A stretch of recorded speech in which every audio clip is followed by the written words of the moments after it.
ఈ వారం మన guest one of the best investigation officer, పేరు జీవి రమణ గౌడ్, ఏసీపీ నార్సింగ్ సైబరాబాద్.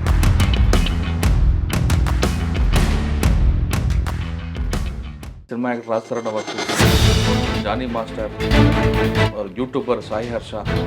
నార్సింగ్ లిమిట్స్లో అన్ని సెన్సేషన్ కేసుల్ని 24 గంటలు తప్పితే 48 గంటల్లో దాన్ని బ్రేక్ త్రూ తేవడం ఆయన స్పెషాలిటీ. మనం ఎక్కడ పని చేసామని కాదు, పోయిన తర్వాత మనం అక్కడ ఏం చేసి వచ్చాము. రమణ గౌడ్ గారు బై ఛాన్సా బై చాయిసా యూనిఫామ్ వేయడం? స్పెసిఫిక్గా పోలీసులోకి రావాలని ఏం రాలేదు. కేసు చెప్పండి. ఒక రోజంతా టాయిలెట్ పోకుండా మా టీం అంతా పని.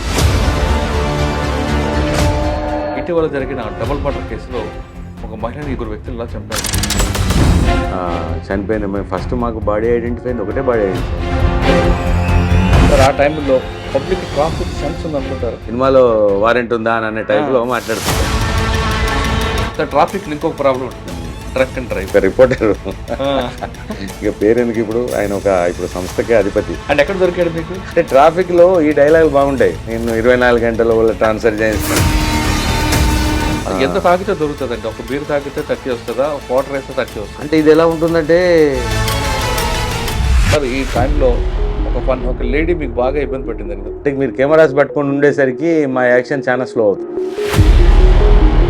గై is violating the law and showing హుషారీ చూపిస్తానంటే అంత భరించాల్సిన అవసరం లేదు. అన్నీ బాగుంటాయి కదండి. అక్కడ ఒకటే హాస్టల్ నుంచి డబ్బులు వస్తాయి అన్నది ఎక్కువ అనుకుంటారు చాలా మంది. డబ్బులు వస్తాయి సార్, డబ్బులు తీసుకోవాలనుకున్నాడు ఎక్కడైనా వస్తుంది. కానీ అంతకన్నా ముందు రాజ్ తరుణ్ కేసు కూడా నోటీస్ ఇచ్చి జానీ మాస్టర్ని అరెస్ట్ చేశారన్నది ఒక వివాదం. రాజ్ తరుణ్ కేసులో ఏంటి, ఫస్ట్ వచ్చిన కేసులో జానీ మాస్టర్ కేసులో కంప్లైంట్ ఏజ్ బిలో మైనర్ 18 అని పోక్సో యాక్ట్ వచ్చేటట్టుగా పెట్టారు. యూట్యూబర్ హర్ష, యూట్యూబరు ఆ ట్యూబర్ అని మాకేం తెలియదు.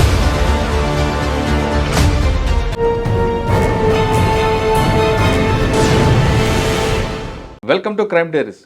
ఈ వారం మన guest one of the best investigation officer, పేరు జీవి రమణ గౌడ్, ఏసీపీ నార్సింగ్ సైబరాబాద్.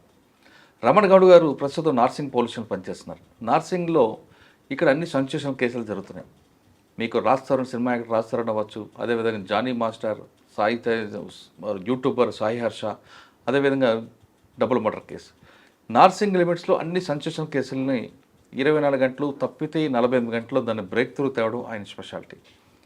ఇటీవల జరిగిన డబుల్ మర్డర్ కేసులో ఒక మహిళని 2 వ్యక్తులను ఎలా చంపారు, 3 వ్యక్తులు ఎలా చంపారనే విషయాన్ని సార్ అంటే తెలుసుకున్నాం. సార్ నమస్తే అండి. నమస్తే సార్, పండగ నాడు ప్రశాంతంగా ఇంట్లో ఉన్న టైంలో మీకు ఫోన్ వచ్చింది. ఆ ఫోన్లో కరెక్ట్ పండగ పిల్లలతో ఉన్న టైంలో ఫోన్ రావడం, మీరు రష్ పోయి వచ్చేసరికి అక్కడ ఒక లేడీ జెంట్ 2 మడ్డలు కనిపిస్తుంటాయి. అంటే పతంగలు ఆడుకుందామని వచ్చిన వాళ్ళకి కనపడడం, ఆ ఇన్ఫర్మేషన్ మీకు రావడం, మీరు ఆ స్పాట్కి వెంటనే రీచ్ అయ్యేసరికి మీకు అక్కడ క్లూస్ ఏం దొరికాయా, అసలు ఎందుకు జరిగేది మర్డర్? నార్సింగ్ అనగానే ఈ డబుల్ మర్డరే కాకుండా రాజ్ తరుణ్ కేసు అవ్వచ్చు, డాన్స్ మాస్టర్ జానీ మాస్టర్ అవ్వచ్చు, లేదా యూట్యూబర్ హర్ష, అన్ని సెన్సేషన్ కేసులు ఎక్కువగా నార్సింగ్లో జరుగుతుంటాయి. ఇంత హెవీ పోలీస్ స్టేషన్లో అంటే ఐఓ మీకు కాకపోయినా ఈ సూపర్వైజింగ్ చేయడం అనేది కొంచెం బాగా టఫ్ అనిపిస్తుంటుంది. ఇటువైపు ఫ్యామిలీ, ఇటువైపు జాబ్, ఇక్కడ అన్ని జరిగేవన్నీ కూడా సెన్సేషన్ కేసులు. పర్టికులర్గా నార్సింగ్ అవ్వచ్చు, శంకరపల్లి అవ్వచ్చు, మొకీల, ఇవన్నీ కూడా హై ప్రొఫైల్ కేసులు కనిపిస్తుంటాయి. ఈ ప్రజలు ఎలా తట్టుకుంటున్నారు? మన జరిగిన డబుల్ మర్డర్ కేసులో వాళ్ళ ఆ విధంగా మర్డర్ చేయడానికి ప్రధాన కారణం ఏంటి? ఈ ప్రశ్నలకు సమాధానం చెప్పే ముందు, రమణ గౌడ్ గారు బై ఛాన్సా బై చాయిసా యూనిఫామ్ వేయడం, ఆయన పేరెంట్స్, ఫ్యామిలీ? స్పెసిఫిక్గా పోలీసులోకి రావాలని ఏం రాలేదు. This is one of the job, అంతే. జాబ్ కాబట్టి వచ్చాం.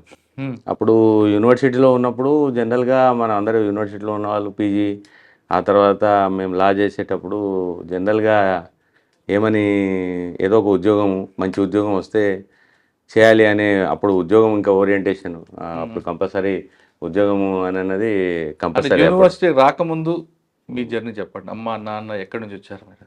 యూనివర్సిటీ రాకముందండి నేను అంటే బేసికలీ మా సొంతూరు నిర్మల్ దగ్గర బన్సపల్లి, బట్ మా ఫాదర్ బ్యాంక్ మేనేజర్ కావడంతో మేము ఎప్పుడు మా సొంత ఊర్లో ఎప్పుడూ లేము. All around Adilabad and Karimnagar అంతా తిరిగాం. మోస్ట్లీ నా ఎడ్యుకేషన్ అంతా, అంటే నేను పుట్టింది లక్షపేట దగ్గర, అంటే లక్షపేటలో అప్పుడు నాన్న అక్కడ బ్యాంక్లో పనిచేస్తున్నారు. ఎల్ఎంబి బ్యాంక్ అని ఉండేది అప్పుడు 67-68 అక్కడ నాన్న అప్పుడు పనిచేసింది. తర్వాత అక్కడ నుంచి నాన్నది ఆదిలాబాద్ ట్రాన్స్ఫర్ అయింది. ఆదిలాబాద్లో ఎడ్యుకేషన్ స్టార్ట్ అయింది. తర్వాత ఉట్నూరు అని అప్పుడు ఇంటీరియర్ ప్లేస్. అవును. అప్పుడు ఇట్నూరు చాలా ఇంద్రవెల్లి అదంతా ఏరియా అంతా ఉట్నూరులో ఉండేది. ఉట్నూరుకి ఆల్మోస్ట్ 2nd to నాది 7th ఉట్నూరులో చదువుకున్నాం. అప్పుడు అక్కడ ఎడ్యుకేషన్ ఏంటంటే అంతా గవర్నమెంట్ స్కూల్సే. అంటే అప్పుడు శిశు మందిర్ అని మూమెంట్ ఉంటుంది. ఎప్పుడైనా ఎదురుపడ్డారా? ఏమండి అక్కడ ఉట్నూరులో నక్సల్స్ మూమెంట్ బాగా ఉంటుంది కదా అప్పుడు. కొండపల్లి సీతారామయ్య ఎదురుపడ్డాడు. అవునా? ఎదురుపడ్డాడంటే ఆయన అప్పుడు యూజ్ టు కమ్ దేర్. కాబట్టి అంటే నాకు తెలిసినప్పుడు చిన్నప్పుడు ఫాదర్ ఒకసారి అడిగాడు, ఇతను ఎవరో తెలుసా అని. ఇతను ఎవరో తెలుసా అంటే మనం చిన్నప్పుడు కదా తెలియదు ఎవరు అంటే ఈయనే కొండపల్లి సీతారామయ్య అని అన్నాడు. అంటే ఆ వాతావరణం అంటే అప్పుడు ఆ ఉట్నూరు అనేది చాలా లిమిటెడ్ చిన్న ఒక 2-3 thousand పాపులేషన్ ఉన్నటువంటి తాలూకా హెడ్ క్వార్టర్. అక్కడ నేను 7th వరకు చదువుకున్నాను. నాన్న అక్కడ కాస్త అంటే one of the important person ఉండేది. దేవుషా అని అప్పుడు ఎమ్మెల్యే, అప్పుడు గోండరాజు అతను. గోండరాజు దీదేన్ ఎమ్మెల్యే, ఆయన బతుకున్న రోజులు ఆయన్నే ఎమ్మెల్యే. అప్పుడు ఇక తర్వాత బెటర్ స్కూల్స్ మేము తర్వాత ఆల్మోస్ట్ శిశు మందిర్ ఎడ్యుకేషను. శిశు మందిర్ నుంచి మళ్ళీ 8th, 9th, 10th SVAVS అని శ్రీ విద్యారణ్య ఆవాస విద్యాలయం అని అక్కడ శ్రీరాంపూర్ హాజీపూర్ దగ్గర ఉండేది, మంచిర్యాల లక్షపేట మధ్యలో. అక్కడ 8th to 10th చదువుకున్నాం. తర్వాత ఉద్యోగరీత్యా మళ్ళీ ఫాదరు నేను కొరుట్లలో అంటే మెట్పల్లిలో ఇంటర్మీడియట్, కరీంనగర్ జిల్లాది, కొరుట్లలో డిగ్రీ, తర్వాత పీజీ ఇక్కడ MA ఎకనామిక్స్కి వచ్చాం ఓయూలో. ఇక జనరల్గా ఇక్కడ ఓయూలో పడ్డ తర్వాత ఏముంది కాంపిటేటివ్ ఎగ్జామ్స్ Group 1, 2 year రాసాం. అది లంబిచోడి long marathon was gone up to the almost 91 to 95, almost wasted 4 years of the time in the running around the వి మార్కెట్. అప్పుడు నాకు సబ్ ఇన్స్పెక్టర్గా 91లో ఛాయిస్ ఉన్నా రాలేదు నేను. అంటే అంతలా రావాల్సిన మళ్ళీ అగత్యం పడుతుందని అనుకోలేదు, కానీ మళ్ళీ రావాల్సి వచ్చింది. అంటే అప్పుడు ఏదో జాబ్ పాయింట్ ఆఫ్ వ్యూ అంతే తప్ప స్పెసిఫిక్ ఏదో ఎర్ర బూట్లు వేసుకొని బుల్లెట్ మీద పోయే టైప్ ఏం కాదు. ఇట్స్ అనే జాబ్, దట్స్ ఇట్. ట్రైనింగ్ ఇక్కడ తీసుకుంటారు. ట్రైనింగ్ ఇక్కడే అందరికీ, ఇక్కడ ఆంధ్రప్రదేశ్ పోలీస్ అకాడమీ ఇక్కడే అందరితో పాటు. నేను యాక్చువల్గా ట్రైనింగ్ ఒక రకంగా ఆలోచిస్తే లేటు నాది service, entry into the service. Friends అంతా 91లో ఉన్నారు, ఇక మిగిలిపోయిన లెఫ్ట్ ఓవర్ వాళ్ళంతా 95లో ఉన్నారు అంతే. అచ్చా, ఫస్ట్ పోస్టింగ్ ఎక్కడండి? ఫస్ట్ పోస్టింగ్ మొగల్పురా ప్రొబేషనర్ని, old city. Then first posting Shamsherganj అని ఇప్పుడున్న Falaknuma area. Mogalpura was the and toughest time. ఆ టైంలోనే 98లో అప్పుడు కమ్యూనల్ అయ్యాయి. 1 dayలో 154 FIRs అయ్యాయి police station, arson and looting. Tough time old city. Shamsherganj almost horrible experience of the 93-92 communal violence police station. అప్పుడు అక్కడ ఆల్మోస్ట్ 100 deaths అయ్యాయి ఆ టైంలో. అదేది 92-93. తర్వాత మా టైంకి వచ్చేసరికి కుదురుకుంది, కానీ కొద్దిగా టఫ్ పోలీస్ స్టేషన్స్. కానీ ప్రజలు చాలా మంచి వాళ్ళు, పబ్లిక్ ఆర్ గుడ్. ట్రైనింగ్ అయింది. ఫస్ట్ పోస్టింగ్ ఇక్కడ శంషేర్గంజ్. అంటే ప్యూర్లీ పోస్టింగ్ అంటే శంషేర్గంజ్ ఫస్ట్ పోస్టింగ్. సార్, మీరు ఫస్ట్ పోస్టింగ్లో మీకు మెయిన్ ఛాలెంజ్ ఏమొచ్చిందండి? అంటే అదంతా కమ్యూనల్ ఏరియా, ఒకవైపు చెత్తర్నాక, ఒకవైపు మీకు చాదర్ఘాట్, ఒకవైపు చంద్రాయన్ గుట్ట, ఇంకోవైపు ఛత్రినాక, ఇంకోవైపు Shalibanda, Kalapathar, Kamatipura, typical areas. Main టైంలో లాంగ్వేజ్ ప్రాబ్లం వచ్చిందా? లాంగ్వేజ్ మాకేం ప్రాబ్లం లేదు, because of we particularly hails from the Telangana కాబట్టి మాకు లాంగ్వేజ్ ఉర్దూ వచ్చినప్పుడు ఆంధ్ర నుంచి ఇక్కడ మా కొలీగ్స్ ఎవరైతే అందరూ ఇక్కడికి వచ్చారో వాళ్ళకి చాలా డిఫికల్టీ ఉండేది. ఉత్తరం అన్న తెలియకపోయేది, ఇది రావంటే తెలియకపోయేది. వాళ్ళకి కష్టం, కానీ మాకేం ఇబ్బంది లేదు. కానీ అక్కడ ఉండేందుకు ప్లేస్ ఉండకపోయేది. ఫ్యామిలీస్ మేము చాలా దూరం నుంచి రావాల్సి వచ్చేది. ఆల్మోస్ట్ నైట్ టైం అక్కడ ఉద్యోగం అంటే 12-1 గంట ఖచ్చితంగా ఎస్ఐలందరూ నైట్ 12 వరకు ఉండాల్సి వస్తుంది. ఎర్లీ మార్నింగ్ అవర్స్ కాస్త లేట్గా స్టార్ట్ అవుతుంది లైఫ్. ఓల్డ్ సిటీ లేట్గా స్టార్ట్ అవుతుంది, బట్ నైట్ డిలే అవుతుంది. అక్కడ శంషేర్గంజ్లో ఏంటంటే అప్పుడు రౌడీ యాక్టివిజం ఎక్కువ ఉండేది. తర్వాత ఈ చిల్లర మల్లర తగాదాలు బాడీలీ అఫెన్సెస్ ఎక్కువ ఉండేది. ఆ బాడీలీ అఫెన్సెస్లలో అక్కడ 2-3 మర్డర్స్ అయ్యాయి అప్పుడు మేము ఉన్నప్పుడు. ఒక నాకు సంబంధించిన సంఘటన, ఒక వ్యక్తిని వాళ్ళు రాబరీ చేసి వాడిని ఎత్తుకెళ్ళిపోయారు అని, అంటే కిడ్నాప్ కూడా చేశారు అనే దాని మీద అప్పుడు కాస్త ఆలోచన తక్కువ, ఆవేశం ఎక్కువ ఉండేది. ఇమీడియట్గా నేను అంటే అప్పుడు అక్కడ క్రైమ్ ఎస్ఐ చేసేవాడిని. మఫ్టీలో ఉన్న మనం ఇమీడియట్గా అక్కడ కంప్లైంట్ రాగానే ఇమీడియట్గా కంప్లైంట్ని అతని స్కూటర్ మీద, ఎందుకంటే మళ్ళీ మనం జీప్ తీసుకొని వెళ్తే లేకపోతే దీంట్లో ఐడెంటిఫై అవుతామని చెప్పేసి అతని స్కూటర్ పైనే ఇద్దరు హెడ్ కానిస్టేబుల్స్ని ఏమంట ఆటోలో దట్టు ఆటో ఒకటి తీసుకొని ఆటోలో రమ్మని చెప్పి వాడిని అది చేంజ్ చేస్తూ పోయాం. అప్పుడంతా వీళ్ళ యాక్టివిటీ అప్పుడప్పుడే స్టార్ట్ అయింది. అయ్యూబు, తర్వాత వాడు జావీదు, తర్వాత ఇబ్రహీం, వాడు వాళ్ళంతా అప్పుడప్పుడే స్టార్ట్. చిన్న రౌడీ అప్పుడప్పుడే స్టార్ట్ చేస్తున్నాడు. ఏదో ఉంది ఇబ్రహీం అనేవాడిది, ఏదో ఉంది ఐడెంటిఫికేషన్ అని అంటే ఇమీడియట్గా రాబరీ ఉంది కదా అని ఇమీడియట్ వెళ్ళాం. ఆ క్రమంలో అక్కడ ఒక వ్యాన్ ఐడెంటిఫై చేస్తుంటే అప్పుడే చీకటి అవుతుంది. ఆ వ్యాన్ చూసేసరికి అరే సార్ ఇందులో పోతున్నారు వీళ్ళంతా, మారుతి వ్యాన్, అందులో 6-7 ఉన్నారు. ఇమీడియట్గా ఆ స్కూటర్ తోటి చేజ్ చేసి వాడిని ఆ బీబికా చష్మా ఏరియాలో ఆ సందులు గొంతులు తిరిగి ఆఖరికి ఆ ఓవర్టేక్ చేసి ఆ వ్యాన్ ముందు బండి పడేసి దూకి అంత సినిమాటిక్ అయ్యేసరికి వాళ్ళు 6-7 ఉన్నారు, నేను ఒక్కనే ఉన్నా. వాళ్ళ అంటే పోలీస్ అనే ఐడెంటిఫికేషన్ ఏంటో మిగతా వాళ్ళు పారిపోయారు కానీ ఒక ఇద్దరు మిగిలారు. అందులో వాడి పేరు నాకు ఇప్పుడు అంత గుర్తులేదు కానీ టఫెస్ట్ గై వాడు. ఒకసారి అప్పుడే 6-7 మంత్స్ ముందు డబుల్ మర్డరు, కాలాపత్ర డబుల్ మర్డర్ కేసులో జైలుకి వెళ్ళి ఉన్నాడు వాడు. అప్పుడే రిలీజ్ అయినట్టున్నాడు. మైట్ బి అప్పుడు ఏజ్ 26, 28, 27 ఉంటుంది, యంగ్. ఒకరిని పట్టుకొని మనము వాడిని డీల్ చేస్తున్నంత లోపల వీడు నన్ను ఒక చాకుతోటి కొట్టాడు. చాకుతోటి కొట్టేసరికి ఇమీడియట్గా ఆ చాకు లక్కీలీ నాకంటే వాడు ఫిజికల్గా టఫ్గా ఉన్నాడు. ఆ లాగేసుకుని మనం అంటే కత్తి మన చేతిలోకి వచ్చింది. లక్కీలీ కత్తి చేతిలోకి రాగానే ఆ కంప్లైంట్ చేతిలోకి ఇచ్చా. ఏమంటున్నా స్కూటర్లో ఉన్న కంప్లైంట్ చేతిలోకి ఇచ్చేసరికి ఇక మళ్ళీ మనం ఎక్కువ ఆలోచించలేకపోయినా. వాడు అంత లోపల లక్కీలీ మేము ఎప్పుడు జనరల్గా సిటీలో కూడా కల్చర్ లేదు, రివాల్వరు పిస్టల్లో పెట్టుకొని తిరగకపోయేవాళ్ళం. కానీ ఎందుకో ఆ సంఘటనలో పర్టికులర్గా ఆ రోజు నా రివాల్వర్ ఉంది. నేను వెంటనే రివాల్వర్ తీసేసరికి వాడు ఆ రివాల్వర్ పట్టుకున్నాడు. ఆ ఫైటింగ్లో ఆల్మోస్ట్ ఉన్న రౌండ్స్ అన్నీ ఫైర్ చేయాల్సి వచ్చింది. గన్తోటి ఫైరింగ్ అయిపోయింది. 5 రౌండ్లు అయిపోయాయి, చేతిలో రౌండ్స్ లేవు, అయిపోయాయి. వాడు కూడా లక్కీలే అది ఎక్కడ తగిలిందో ఏంటో వాడెవడో కూడా తెలియదు నాకు. అంటే ఆ సంఘటన కొద్ది బెటర్ ఎక్స్పీరియన్స్. అంటే ఆ రోజు మనం కొద్దిగా అటు ఇటు అయితే నేను కూడా పైకి పోయాల్సిన టైం కాబట్టి ఆ తర్వాత రియలైజ్ అవుతే షాక్లో ఉంటే ఎలా ఉంటుంది సంఘటన అనేది నాకు ఏమీ ఐడెంటిఫై చేయలేకపోయాను. తర్వాత కొంత ర్యాంక్ ట్రాక్లో పోయింది సరిగ్గా గుర్తుపట్టక, అది అక్యూజ్ని సరిగ్గా గుర్తుపట్టలేకపోయేసరికి ఆ రోజంతా కన్ఫ్యూజ్ అయింది. ఇమీడియట్గా ఆ రోజు వాడు చనిపోయాడా మరి బతుకున్నాడా ఏంటి అనే గొడవలో అసలు మేము ఆ రోజంతా సౌత్ జోన్ అంతా అలర్ట్ చేశారు. సౌత్ జోన్లో ఏ చిన్న సంఘటన జరిగినా ఆల్మోస్ట్ కమిషనర్ గారి లెవెల్లో అలర్ట్ అయిపోయేది. అప్పుడు అరవిందరావు సార్ అడిషనల్ కమిషనర్ ఉండే, సుకుమార్ గారు సార్ సిపి గారు ఉండే. ఫస్ట్ అక్కడ ఇన్స్పెక్టర్ ఎవరంటే అప్పుడు మాధవరెడ్డి. టఫ్ గై, వెరీ వెరీ టఫ్ గై. అంటే ఉండాల్సిన officer, legally sound, legally and documentation పాయింట్లో రియల్లీ సౌండ్, నేర్చుకోవాల్సింది. టఫ్ గై. ఆయన చార్జ్ షీట్ వేయడం ఎలా నేర్చుకో చాలా బ్రహ్మాండంగా. సార్ కేసులు ఏవి కూడా చెప్పేవాడు. 90 days దాటి ఆయన కేసు ఏది గ్రేవ్ కేసు చార్జ్ షీట్ ఉండకపోయేది. ఖచ్చితంగా 90 days లోపల చార్జ్ షీట్ వేసేవాడు. సార్ ఆయన చార్జ్ షీట్ వేసినప్పుడు కూడా ఎక్కడ లింక్ తెగిపోకుండా రాసేవాడు. Tough sir. అప్పటికే 60s లా చదివాడు.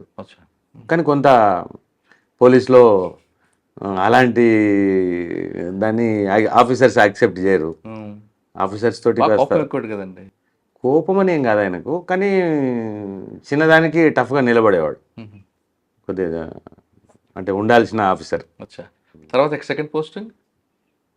సెకండ్ పోస్టింగ్ నాకు ఆ శంషేర్గంజ్. ఈ ఇన్సిడెంట్ తర్వాత దెన్ ఆఫీసర్స్ చాయిస్ అడిగారు. అంటే మన రిక్వెస్ట్ మీద టార్గెట్ అయి ఉంటారు కదా. చాయిస్ అడిగితే నేను ఇక నెక్స్ట్ వెజ్ జోన్, అప్పుడు జోన్ పోస్టింగ్ ఇచ్చేవాళ్ళు. వెజ్ జోన్కి ట్రాన్స్ఫర్ అయ్యాను. వెజ్ జోన్లో అప్పుడు Gautam Sawang sir DCP sir దగ్గర అప్పుడు ఆప్షన్ అడిగితే బంజారీల్స్, అప్పుడు రామచంద్రన్ సార్ కొద్ది పరిచయం ఉండే కాబట్టి నేను అక్కడ సార్ ఉన్నారు సార్, నేను అక్కడికి వెళ్తానని ఆప్షన్ తోటే గౌతమ్ సార్ వెజ్జోన్ డీసీపీ, గోపీనాథ్ రెడ్డి గారు జాయింట్ సిపి ఆ టైంలో. Gopinath Reddy sir joint CP. నాకు సార్ అదే అడిగాడు, మన ఎస్ఆర్ నగర్ వెళ్తారా అని. నేనన్నా సార్ ఎస్ఆర్ నగర్ అంటే అక్కడ ప్రాపర్గా ప్లేస్ ఉండదు, కూర్చునేందుకు కూడా సరిగ్గా ప్లేస్ ఉండకపోయేది. అప్పుడే ఇది బంజారీల్స్ కొత్తగా పోలీస్ స్టేషన్ కట్టారు, అందులో కాస్త కూర్చునేందుకు ఒక ఎస్ఐ కంటూ ఒక రూమ్ గట్రా ఉంది సార్, నేను అందుకోసం నేను బంజారీల్స్ వెళ్తానని అంటే సార్ నవ్వి నాకు అడిగిన ఛాయిస్ బంజారీల్స్. రామచంద్రన్ సార్ మీకు? రామచంద్రన్ సార్ ఇన్స్పెక్టర్ గారు. ఆయన దగ్గర నేర్చుకున్నారు. సార్ దగ్గర ఎవరినైనా ఆఫీసర్ని మేనేజ్ చేయగలుగుతారు. సార్ దగ్గర ఈ టాలెంట్ ఉందిలేండి. సార్ కూడా అంటే హార్డ్ వర్కర్, ఖచ్చితంగా పోలీసింగ్ అంటే మాధవరెడ్డి సార్కి భిన్నమైన పోలీసింగ్, కానీ ఈ కెన్ డీల్ ఎనీ సిచ్యువేషన్. అవును, ఈ can deal any. Law and order control చేయడం ఆయన దగ్గర ఒక ట్రిక్ చాలా, అంటే డీల్ అదే అంటున్నా, ఈ can deal any type of situation, అది ఉందిలేండి. అక్కడే ఉన్నాయా మీకు మెయిన్ బాగా గుర్తుండిపోయింది? బంజారీల్స్ అప్పటికి చాలా టఫ్ టైం సార్. అక్కడ ఏంటంటే బంజారీల్స్ నిజంగా కూడా 24 గంటలు మేము నైట్ అంటే డ్యూటీ ఆఫీసర్ చేసినా ఏమైనా ఉన్నా చాలా ఎక్కువ వర్క్. హై ప్రొఫైల్ ఉంటాడు, ఎక్యూజ్డ్ హై ప్రొఫైల్ ఉంటాడు, అందరూ హై ప్రొఫైల్ కేసులే. కొంత న్యూసెన్స్ వాల్యూ ఉండేది, కానీ అప్పుడు లక్కీలీ అంటే కొంత ఠాగూర్ సారు తర్వాత గౌతమ్ సాంగ్ సారు టఫ్ గా, తర్వాత వెంటనే ఠాగూర్ సార్ వచ్చాడు, కొన్ని రోజులు చేసిన తర్వాత ఉమేష్ షరఫ్ సార్ వచ్చారు. ఉమేష్ షరఫ్ సార్ దగ్గర నేర్చుకున్నది ఏంటంటే sir as it is as per the CrPC man, law తప్ప లా నుంచి ఒక 1 ఇంచ్ కూడా కిందికి దిగేవాడు కాదు. అది మాకు చాలా ప్రొటెక్షన్ ఉండేది. లా ప్రకారం ఉద్యోగం చేయడం చాలా ఈజీ ఎప్పుడైనా, యాజ్ పర్ ది లా ఎవరైనా కానివ్వండి, ఎదుటోళ్ళు ఎవరైనా ఉండనివ్వండి, that is the very easiest job. Law దిగి మనం ఈ మేనేజ్మెంట్ స్కీమ్స్ పెడితేనే కష్టం. మేనేజ్మెంట్ స్కీమ్స్ ఉద్యోగాలు చేయాలంటే సిటీలో ఒక మంచి అలవాటు ఏంటంటే ఆల్మోస్ట్ ఆల్ మేము సిటీలో ఉద్యోగం చేసాం కాబట్టి అంత సిఆర్పిసి ఉద్యోగమే చేసాం, పర్ఫెక్ట్ సిఆర్పిసి ఉద్యోగం. అందులో మనకి ఎదుటోళ్ళు ఎవరైతే ఏంటి, మనకేం అందులో పోయేదేం లేదు. ఏమంటే బాస్ చూసుకుంటాడు, బాగా చూసుకుంటారు. న్యాచురల్ కూడా బాస్ అప్పుడు ఉండేది మాకు. ఉమేష్ షరఫ్ సార్ ఆల్మోస్ట్ నేను సార్ దగ్గర ఫుల్ టర్మ్ చేశాను, యాజ్ ఇట్ ఈస్ సిఆర్పిసి కాబట్టి ఎంత టఫ్ ఎదుటి వ్యక్తి అయినా మాకు ఏం పెద్ద తేడా తెలియకపోయేది. జాబ్ చేసేవాళ్ళం, మా పని మేము చేసుకుని వెళ్ళిపోయేవాళ్ళం. తర్వాత కమిషనర్స్ కూడా, తర్వాత పేరవరం రాములు సార్ వచ్చారు, తర్వాత మహంతి సార్ వచ్చారు, అంటే కృష్ణారావు సార్ ఉన్నారు, మహంతి సార్ ఉన్నాడు, ఏకే మహంతి సార్ ఇలా అంటున్నారు. కృష్ణారావు సార్ కూడా పనిచేశారు అందరి. ఇప్పుడు కృష్ణారావు సార్ ఎంత టఫ్, తర్వాత మహంతి సార్ టఫ్, మధ్యలో ఆర్పి సింగ్ సార్ ఉండే, పర్లేదు కొద్దిగా మేనేజ్ అయ్యేది. కానీ అంటే మేము ఒక రకంగా సిపిగా, అంటే మేము కూడా అంటే సిపి లెవెల్లో మాకు పెద్దగా ఎస్ఐస్ తోటి ఏమి ఉండదు, కానీ చూసి నేర్చుకున్నది మాత్రం అనుకోకుండా కృష్ణారావు సార్ మాకు ఎలానే ఇక్కడ మా డైరెక్టరే ఉండే అకాడమీలో, అప్ప డైరెక్టర్ ఉండే. తర్వాత మళ్ళీ ఆయన ఆర్పి సింగ్ సార్ వచ్చారు, తర్వాత మహంతి సార్ వచ్చారు. సార్ కూడా ఏకే మహంతి సార్ కూడా as it is as per the లా ఉద్యోగం కాబట్టి యాజ్ పర్ ది లా ఉద్యోగం చేస్తే ఎవరికి ఏం ప్రాబ్లం ఉండదండి. కానీ కృష్ణారావు గారి దగ్గర మెమరీ ఉంటుంది సార్, ఆ మెమరీతో ఆయన నవ్విస్తూ పని చేసుకుంటాడు. చాలా అంటే మహంతి సార్ అంటే కొంచెం సీరియస్గా ఉంటాడు, కానీ మా కృష్ణారావు సార్ నవ్వుతారు, నవ్విస్తారు, పని చేయించుకుంటాడు. కానీ సార్ కూడా కాయిన్కి 2 వైపులు ఉంటుంది, స్టార్ షో 2 వైపులు ఉంటుంది. అవును, అంటే మంచి ఎక్స్పీరియన్స్, మంచి ఆఫీసర్స్ అందరు ఆల్మోస్ట్ యాజ్ పర్ ది లా ఇన్నేళ్ళు ఉద్యోగం చేసామనే సాటిస్ఫాక్షన్. నిజం కూడా నేర్చుకున్నది ఏంటంటే, ఒకసారి నేను ఉమేష్ షరఫ్ క్రైమ్ మీటింగ్లో నన్ను అన్నాడు ఏదో ఒక మాట, అది అంటే నాకు ఒక రకంగా తిట్టేది నాకు, కానీ అది నాకు నా లైఫ్ టైం గుర్తుండిపోయింది. ఒక ఇన్ఫ్లుయెన్స్లో సార్ ఇది ఇతను చెప్పడంలో అరెస్ట్ చేయలేకపోయామని చెప్పా, ఒక ఆఫీసర్ చెప్పడంలో అరెస్ట్ చేయలేక, ఇంకో కేసులో ఇతను చెప్పడంలో అరెస్ట్ చేయడం జరిగింది సార్ అని చెప్పా. సార్ ఆ సందర్భంగా are you IO or something అని అన్నారు. అది మా మాట అనేసరికి అది నాకు చాలా బాధ అనిపించింది.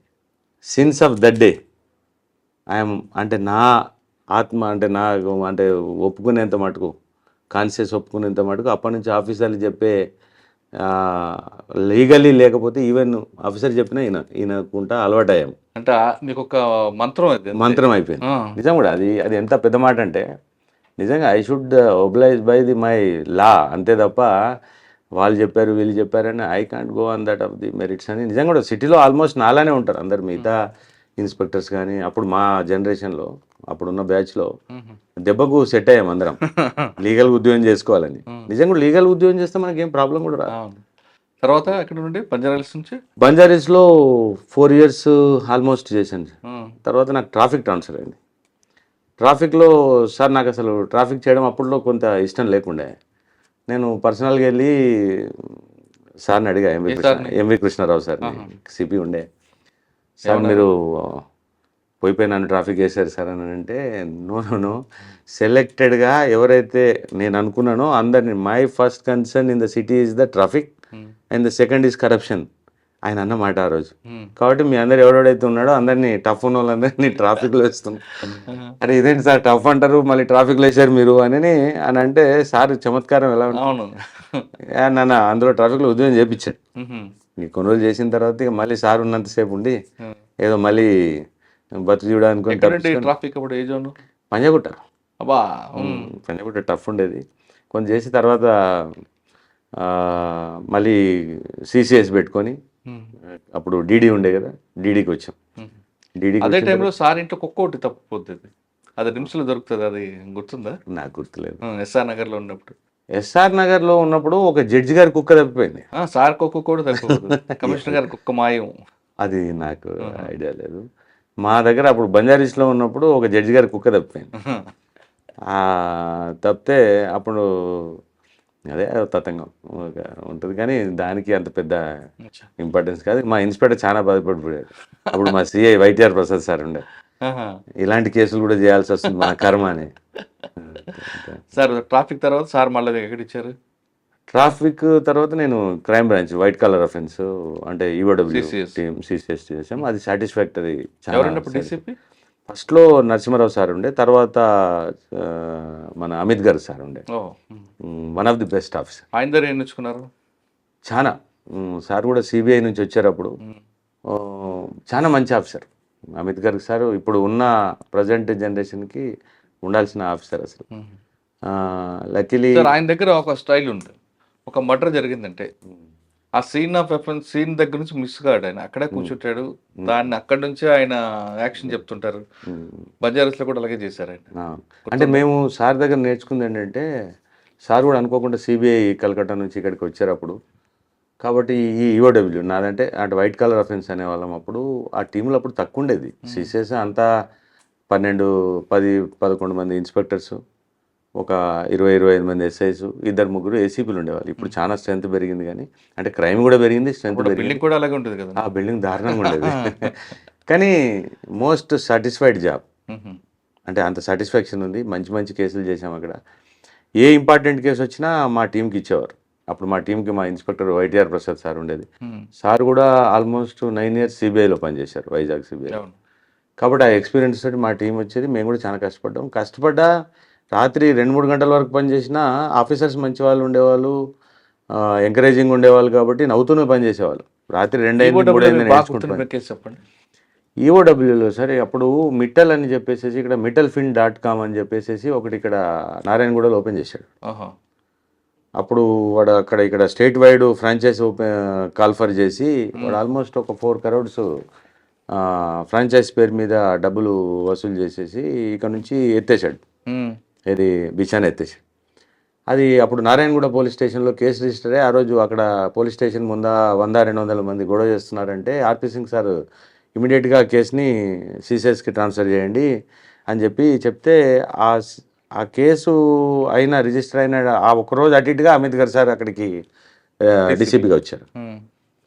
ఆ కేసు మా టీంకి ఇచ్చింది.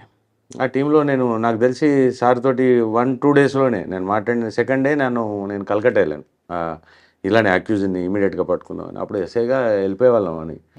అప్పుడు ఇప్పటిలాగా ఫ్లైట్లు వేసుకుని పోయేంత ఇప్పుడు ట్రైన్లే కదా. స్పీడ్లు ఏమి లేవు, ట్రైన్లోనే పోయాం. ఆ, అక్కడ ఆల్మోస్ట్ వాడు అంటే సార్ ఏం చెప్పాడంటే, మీరు అక్కడ వెళ్ళిన తర్వాత మీరు అక్కడ సిబిఐ ఇన్స్పెక్టర్ ఉంటారు అక్కడ, సార్కి అక్కడ పనిచేసి వచ్చారు కాబట్టి మీరు అతని అసిస్టెన్స్ తీసుకోండి అని చెప్తే అసిస్టెన్స్ తీసుకున్నాం. నెక్స్ట్ మాకు అక్కడ సిబిఐ వాళ్ళు చాలా కోఆపరేట్ చేశారు. ఆ సిబిఐ ఆఫీసర్ ఏం చేశాడంటే కొద్దిగా కాన్ఫిడెన్స్ ఎక్కువైపోయి అక్యూడ్ మీద డైరెక్ట్గా వాడిని టచ్ చేసేసారు ఇల్లుని. దాంతో వాడు జంప్ అయిపోయాడు. జంప్ అయిపోయిన తర్వాత మేము ఒక 10-15 days ట్రై చేసాం. ఆ టైంలో 15 days stayed there for almost roaming around that Calcutta, Tollygunge, Giliganj. Fail అయ్యాం. ఫెయిల్ అయిపోయిన తర్వాత రిటర్న్ వచ్చాం. సార్ దాని మీద కాస్త మా మీద కోప్పడ్డాడు, ఫెయిల్ అయ్యి వచ్చారు మీరు. నాకు కూడా అనిపించింది దీన్ని ఛాలెంజింగ్గా తీసుకోవాలి, ఫెయిల్ అయ్యి రావడం అంటే ఇష్టం లేదని. ఆ కేసులో ఐ థింక్ 4 times మేము Calcutta and Siliguri, west Bengal, UP, Madhya Pradesh ఇవన్నీ తిరిగాం. ఆల్మోస్ట్ 15,000 kilometers తిరిగాం వాని కోసం. సార్ ఇప్పుడంటే ఫ్లైట్, అప్పుడంటే ట్రైన్స్. ఆ ట్రైన్లో కూడా మీకు పాస్పోర్ట్ తీసుకెళ్ళి వెళ్ళాలి. వారానికి మీరు హైదరాబాద్ నుంచి కోల్కతా వెళ్ళాలంటే ఈస్ట్ కోస్ట్ ఎక్స్ప్రెస్ ఏదో ఎక్కేవారు. మీకు రిజర్వేషన్ లేకుండా ఏ విధంగా తిరిగేవారు? మేము అప్పుడు ఏం చేసేవాళ్ళం అంటే మా ఎంబడ అది ఇన్వెస్టిగేటింగ్ ఆఫీసర్ స్టాంప్ పెట్టుకునేవాళ్ళం. ఈక్యూ కోటాకు సీట్స్ ఉంటాయి, ఈక్యూ కోటా సీట్స్ ఉండేవి. ఏ కేసులో అయితే బయలుదేరుతామో అప్పుడు వెంటనే అక్కడికి వెళ్ళి ఆ రైల్వే ప్లాట్ఫామ్ అక్కడ ఆఫీస్కి వెళ్ళి అందులో ఈక్యూ కోటా వేసి ఈక్యూ కోటాలో ట్రై చేసుకుని రిజర్వేషన్ తీసుకుని ట్రై చేసాం. ఒక్కోసారి లేకపోతే మామూలు జనరల్ పోలేరు కదా, దాంట్లో కూడా పోవాల్సిందే. వెళ్ళిపోయేవాళ్ళు. సార్ మీరేమో ట్రైన్లో వెళ్తారు, ఎక్కిజుడు మెట్టెల్ అన్నాడు బాగా ఫైనాన్షియల్ అప్పుడు బాగుండేవాడు, వాడు కార్లో వెళ్ళేవాడు. మరి ఎలా మీరు ట్రేస్ చేస్తారు? అందుకోసమే చాలా టైం పట్టింది అది. Almost it took me for apprehending that metal for almost 1 year. 1 year time పట్టింది. 4th time నేను ఎప్పుడైతే సిలిగురి అని వెస్ట్ బెంగాల్ బార్డర్ జల్పాయిగురి దగ్గర దిగి వెళ్ళాలి, that is journey of almost 36 hours from the Hyderabad. 4th time వెళ్తుంటే అమిత్ గారు సార్ అడిగారు, ఏం నీకు మనసు అది వాడు దొరకడు, ఆగు నువ్వు అని అన్నాడు. లేదు సార్ ఇది లాస్ట్ అటెంప్ట్, ఒకసారి నేను చేసి వస్తాను సార్. ఏం క్లూ ఉందని వెళ్తున్నావు అన్నాడు.